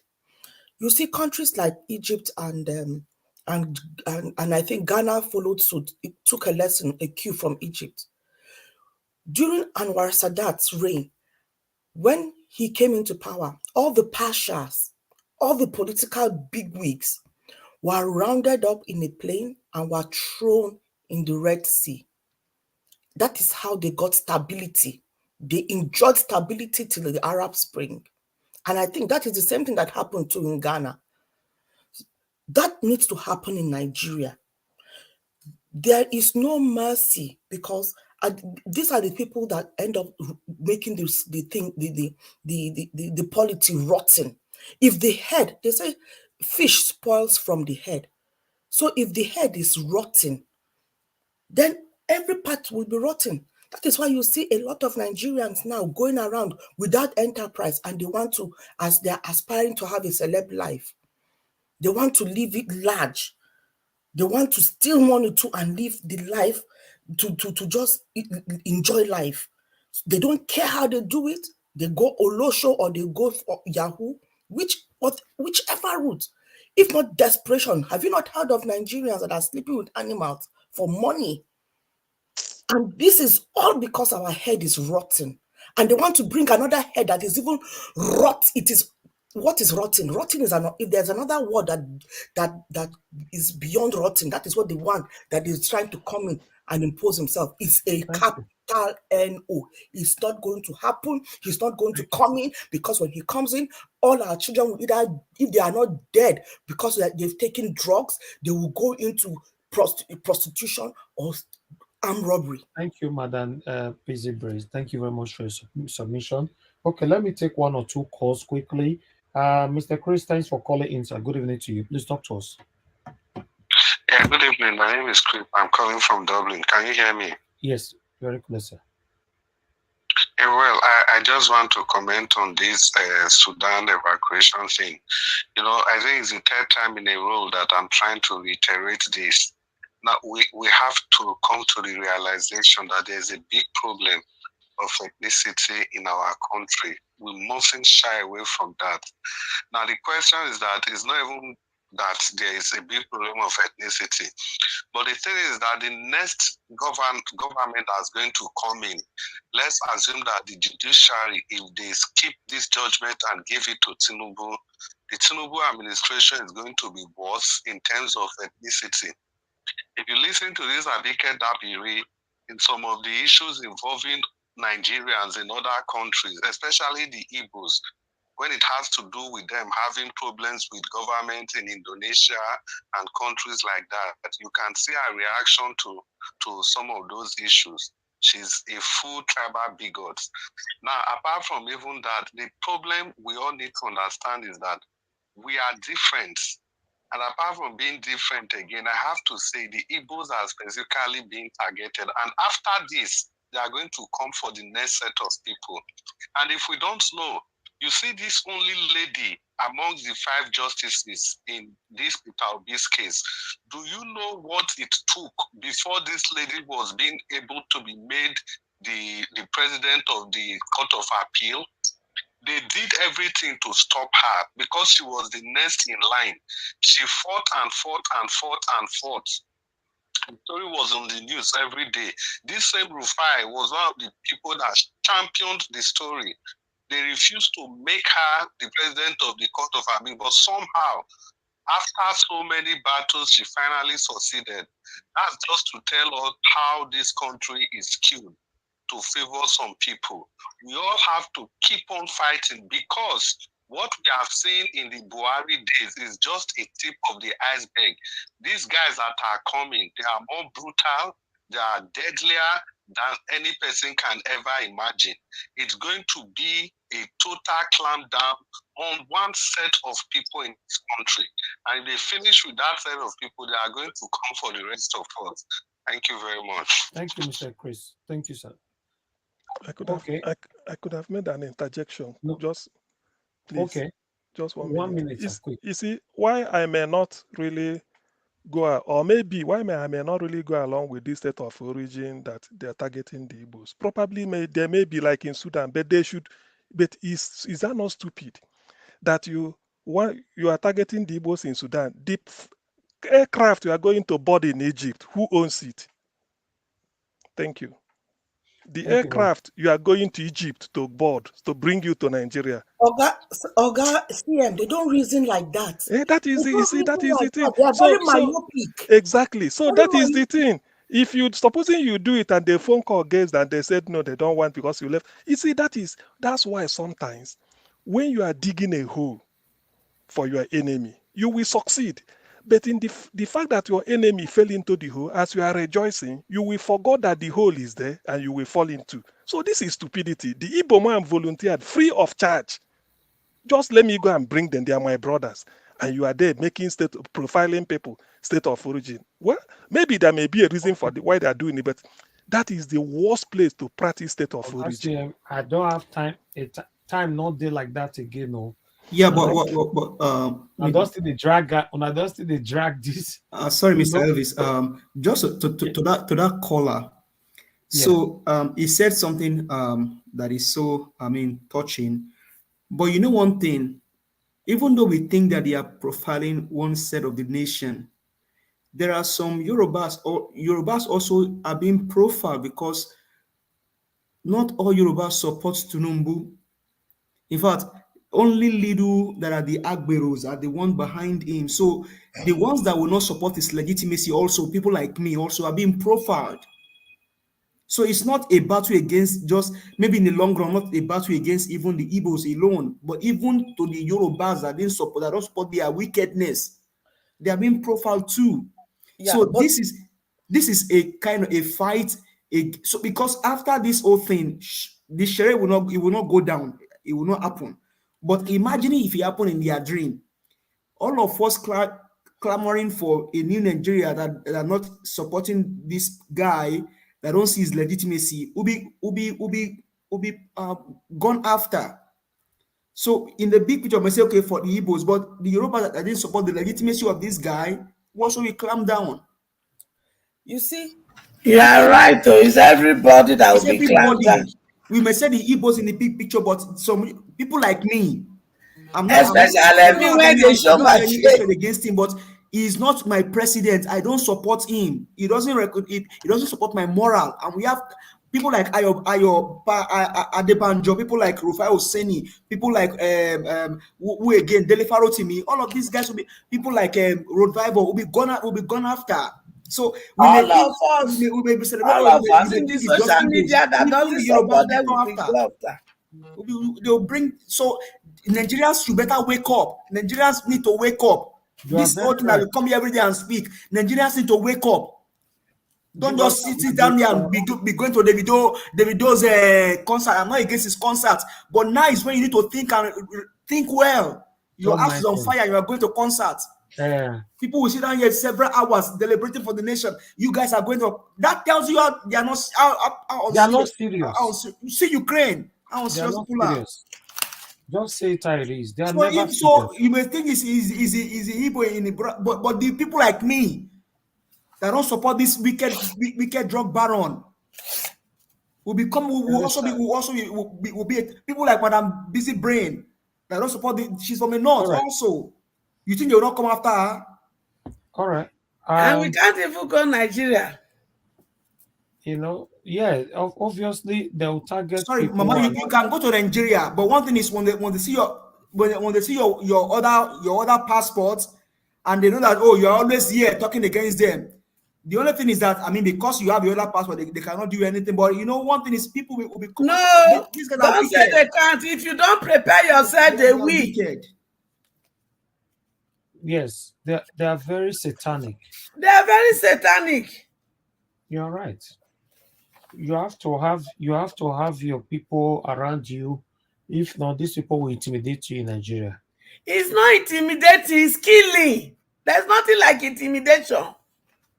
Mommy Hetro, that your speaker, is too powerful. What happened? It's too powerful. It's like you're in my bedroom. Is it very loud? It's true. It's sound very and authentic. authentic. Yeah. See, ask Madam Mommy Hetro where she gets her speaker. Yeah, me for help seeing that. Now that one. All right. Let me hear from.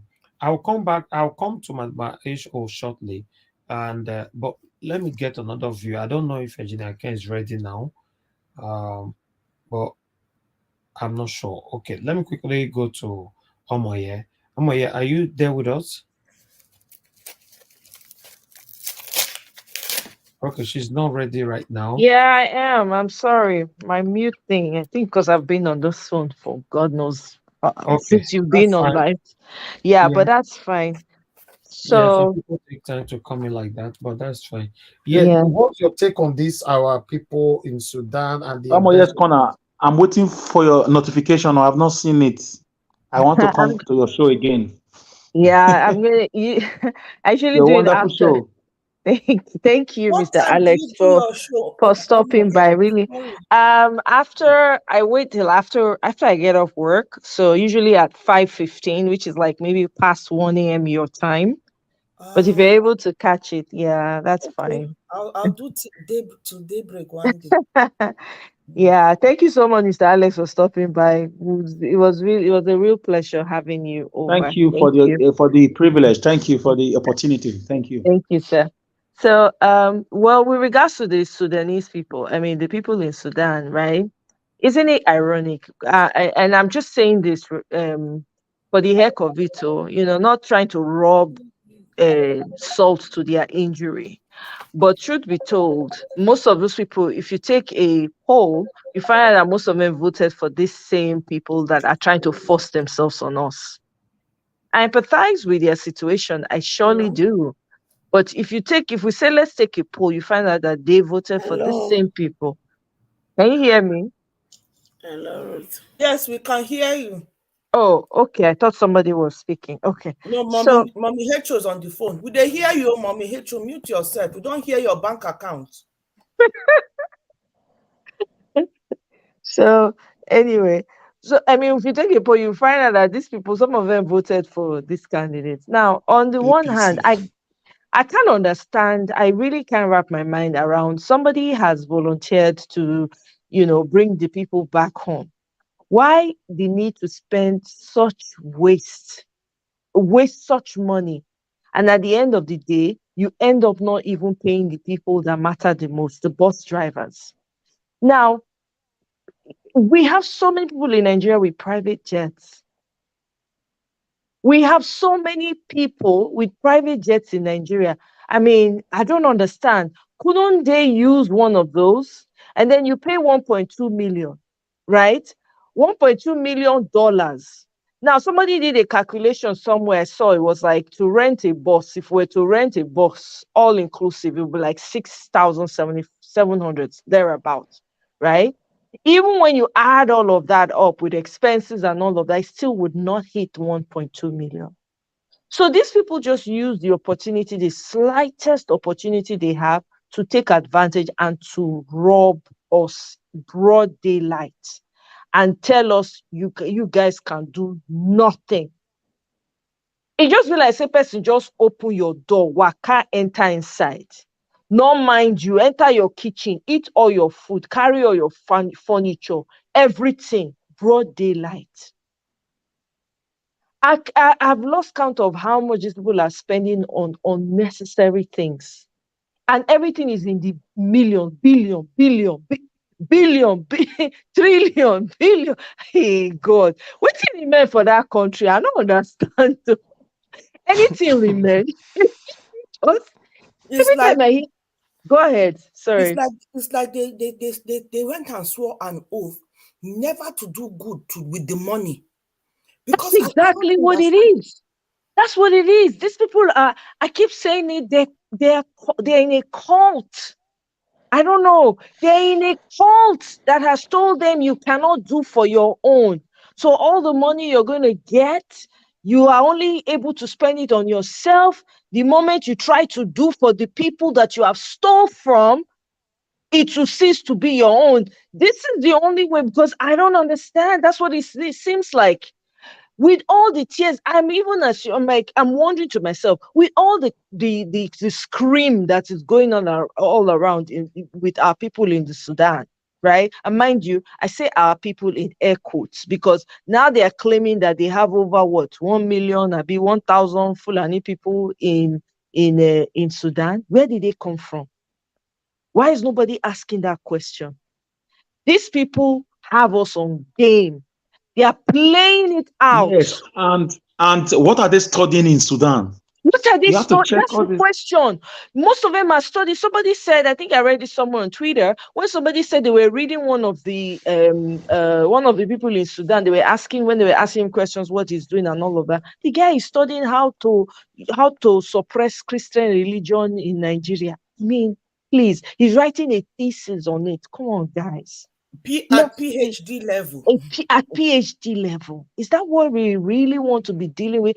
For people that are on the sidelines on this Nigeria issue, and I say it, you can, if you like, live in the most comfortable, live by the island, only you and breeze and water every time.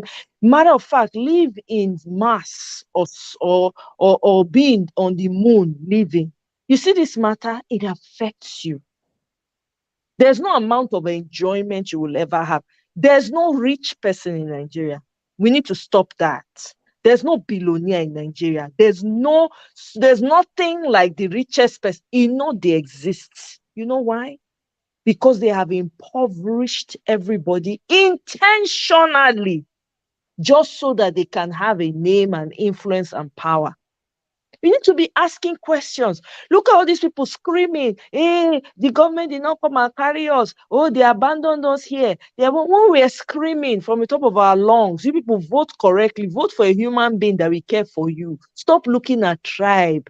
Stop looking at tribe. See, the day a person dies, now person ain't go clean him body. The person when they clean your body, you don't know the tribe where it will come from. You don't know the tribe. You don't. So I don't know this finicky assumption and, always wanting to hop on tribalism and religion is sickening, because the people who even brought the religion don't even do it like this. We have our own religion before these people came. And I'm sure it was more effective than what we have right now, if we used it well and we had the opportunity to develop it further. Everything has sense for this life. Everything has wisdom. Every Nigerian ought to be on this table. You see this whole thing that's playing out in Nigeria? I know that, yes, Mr. Peter Obi said, we don't want to disrupt the judiciary, whatever. But there is a landmark that you can come to on the day of the tribunal. There are places you can reach, at least. Reach there. Let the rally, let the crowd be a lot. And it bothers me. I don't know why people keep mentioning what is her name? Is it Dabiri or Dabri or whatever her name is? That woman has made a complete fool of herself. Everything I've heard about her, I don't know her personally, anything. Everything she has said from her mouth, she's always cursing. She curses like a street urchin. And you are a government official. You are supposed to be working for the people. That tells you right there that she doesn't care about you, because where her palms are being greased is somewhere. You are not the one paying her. That's what she's telling you, even though we know it is our money. But she's working for a select few, not you. And by the way, The people entering the bus, they had to do it by state of origin. Really? Really? Look at the embarrassment, the monumental embarrassment that they have brought to Nigerians all over the world. You need to see TikTok. It's blowing up because of Nigerian matter. They're asking you your state of origin for ease. Ease of what? If somebody is dying, are you going to ask them which state you come from before I save you? I don't understand, though. These people have really taken us for a fool. I don't know how you guys see it. I don't know how you guys see it. I don't know. Because no matter how many passports you have, you're still a Nigerian through and through. It's in your DNA. You cannot do anything about it.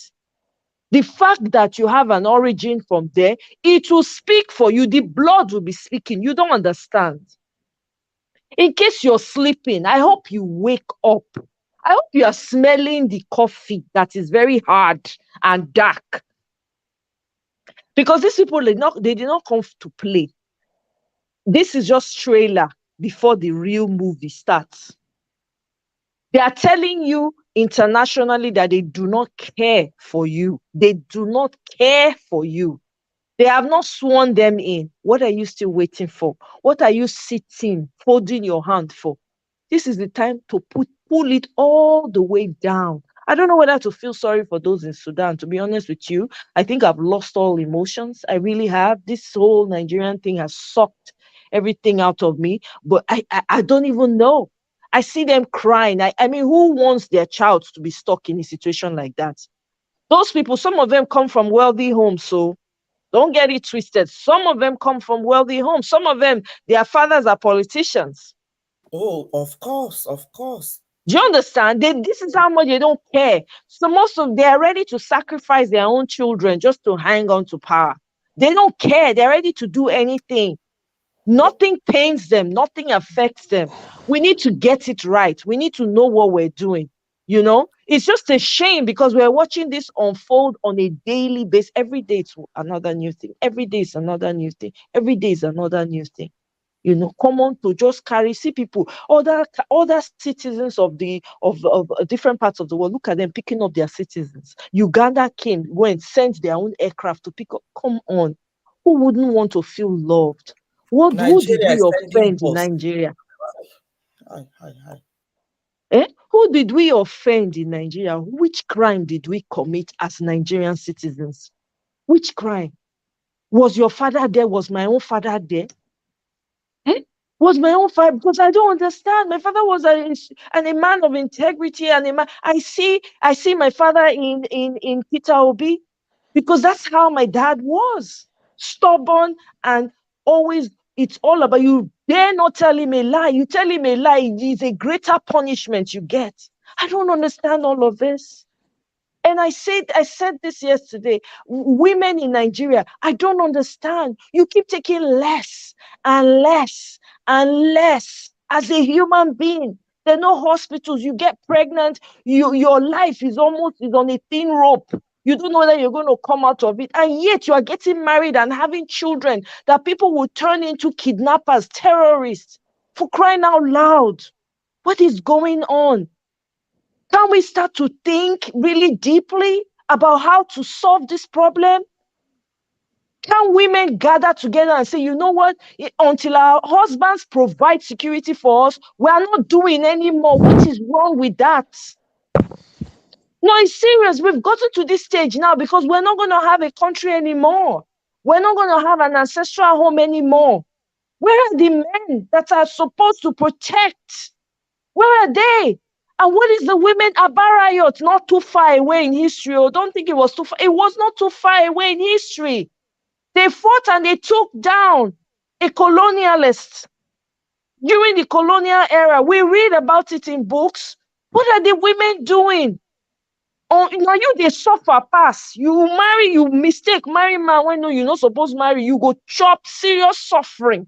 On top of that one, will respect the children when you give them. And it go do you anyhow. There's nobody for you to go to. No protection. Zero for you as a woman. And you are folding your hand and you are sitting down. I would expect that the entire country will shut down with women crying all over Nigeria. Look at the North, 10, 12-year-olds getting married, getting kidnapped, and getting married off to Boko Haramis, and they are having children right now as we speak. And people If like we don't the pedophile in exactly, government. and they're celebrating it. Those children are going to grow up in future if we don't take care of this right now, and those are the ones that will be the problem tomorrow. To let you know how serious this is, there's just so many issues with our country, Nigeria. So many, divided on every line. I don't get it. Sometimes I wonder, what the hell? Why was I born in Nigeria, for crying out loud? This is too much for a human being to bear. What is going on? What is going on? If we don't do it, if we don't get it right, my people, look, if we do not get it right, the suffering that is loading, your ancestors, your children that are coming after will not see mouth to speak of it. Matter of fact, you don't even know if they're already signing off slavery as we speak. You don't even know. Another type of slavery on top of our heads. You don't even know. We don't know because we're not in those rooms. And you don't have anybody who grows a conscience suddenly in the Nigerian political world and say, no, enough. I'm not doing this. I perish. Not one. Come on. What kind of human beings are we raising, for crying out loud? What kind of human beings? Look at you. I hate to compare. I don't like it when people compare, but I have to use it as an instance. Look at during Donald Trump's thing. There were people within the party that were speaking up. Even though they knew that everybody was going to go against them, they stood aside and they spoke. Look at what's this man's name? His daughter. I forget her name now. Not the McCain, the other guy, the Republican Party. He's old. Had two daughters. I think one is oh my God, one used to be a senator. She lost her seat because of this whole Donald Trump thing, just because she stood for the truth. Where are the people with a conscience? All of them have drank from the same cup of affliction. They have drank from it, so they dare not go against each other. But where is the conscience? Can somebody wake up and say, no, I'm not going to do this. Let me go and blow the whistle on all of these people? Even if you want to make shakara and oppress people, don't you need people to oppress? Would you not want people to be alive and around for you to oppress them? I don't understand. We really have a long way to go in Nigeria. Unfortunately, if we don't get it right, if Peter Obi does not come in, Peter Obi is just one person, for crying out loud. Ahmed Dati is just one person. You know, we need a lot more people like that so that our country can move forward. You know, and I have to quickly come back to what Mr. Elvis alluded to earlier. Mr. Elvis, sorry, when you were talking, when you were saying I was dancing round and round, it kind of threw me off. I didn't know how to respond when you said that. But then again, as you went along, I was like, what is he talking about, right? I personally, I've always stood for us coming together as a unified front as Nigerians. Yeah. I don't care what tribe you come from. Your tribe has not done anything for me at all, in any way.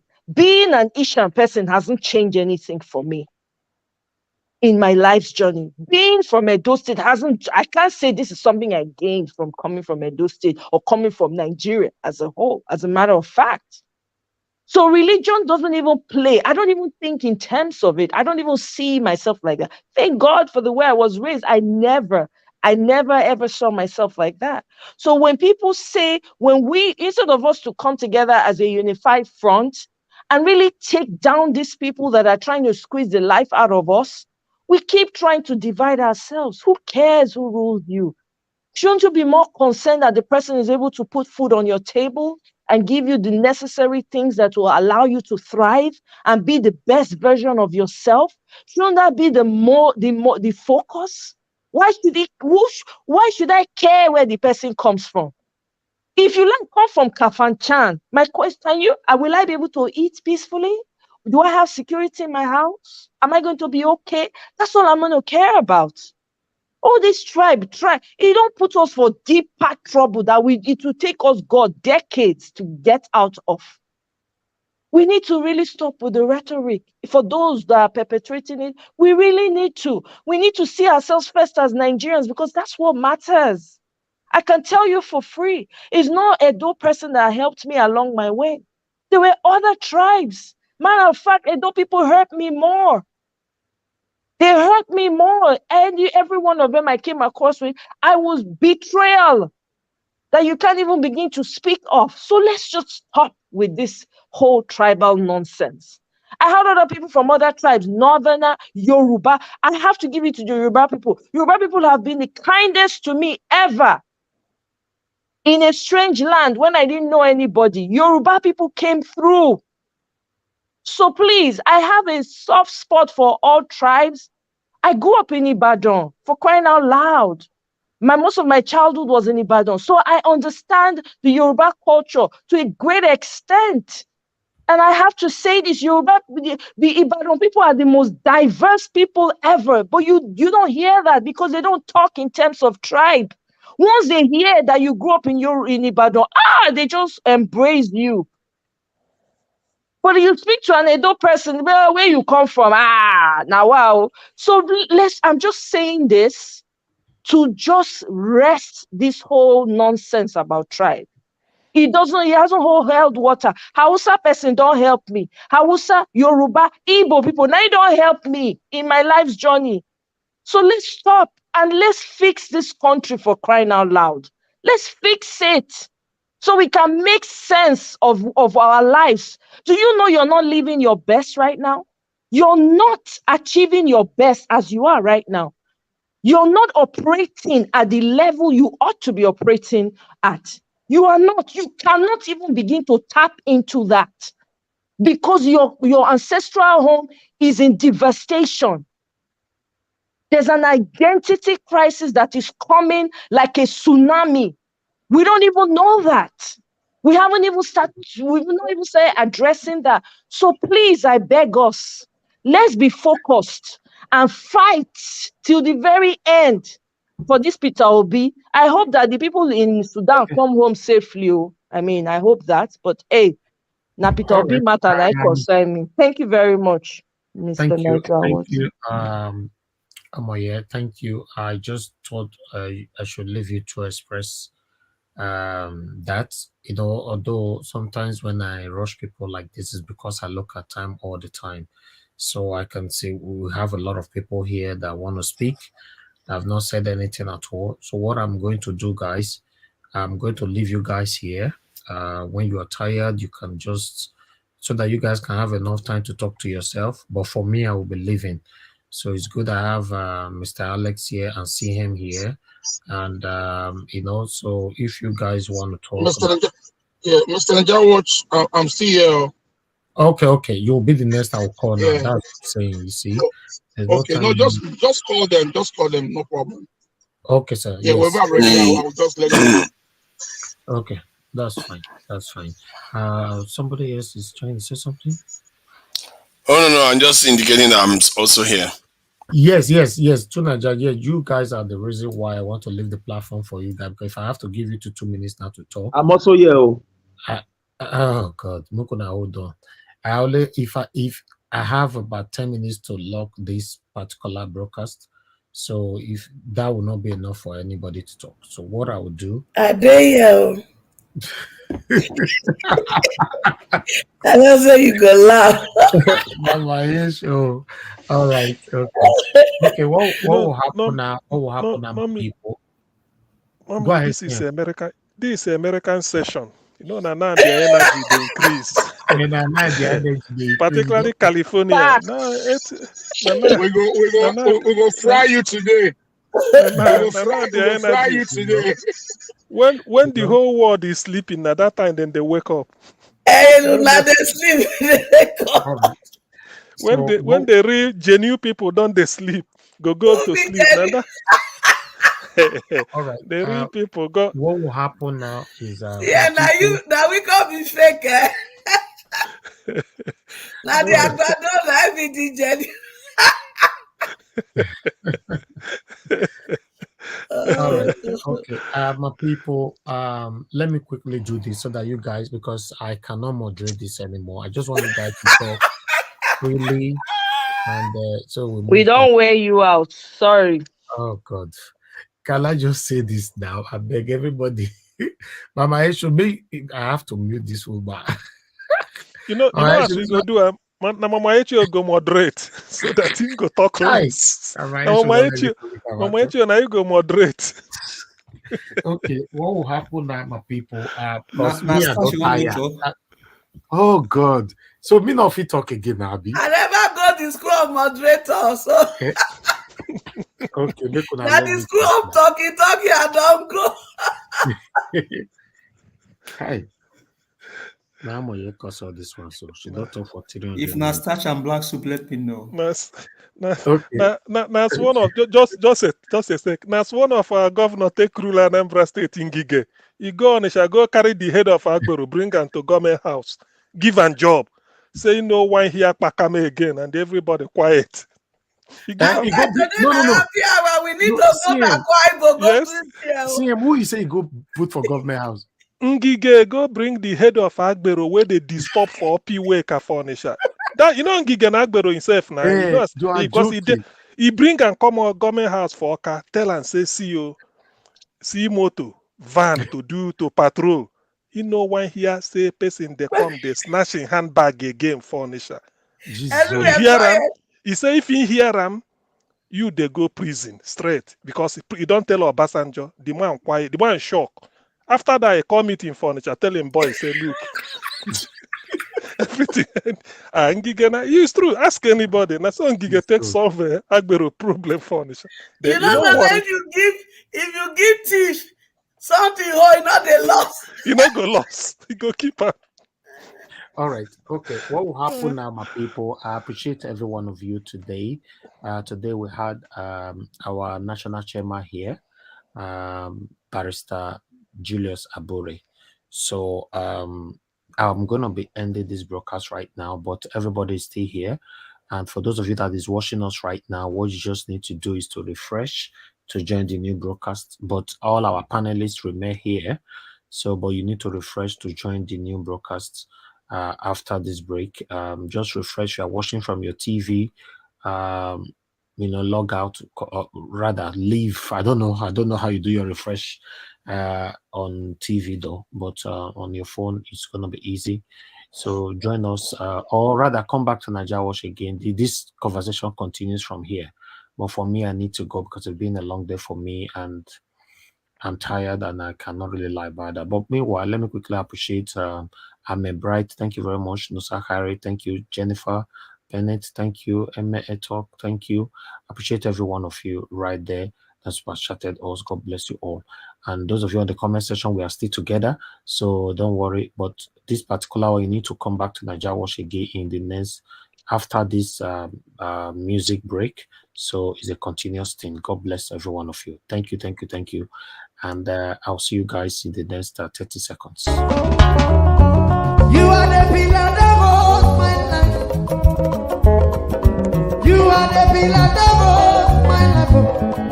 Master Jesus, you are the pillar that holds my life.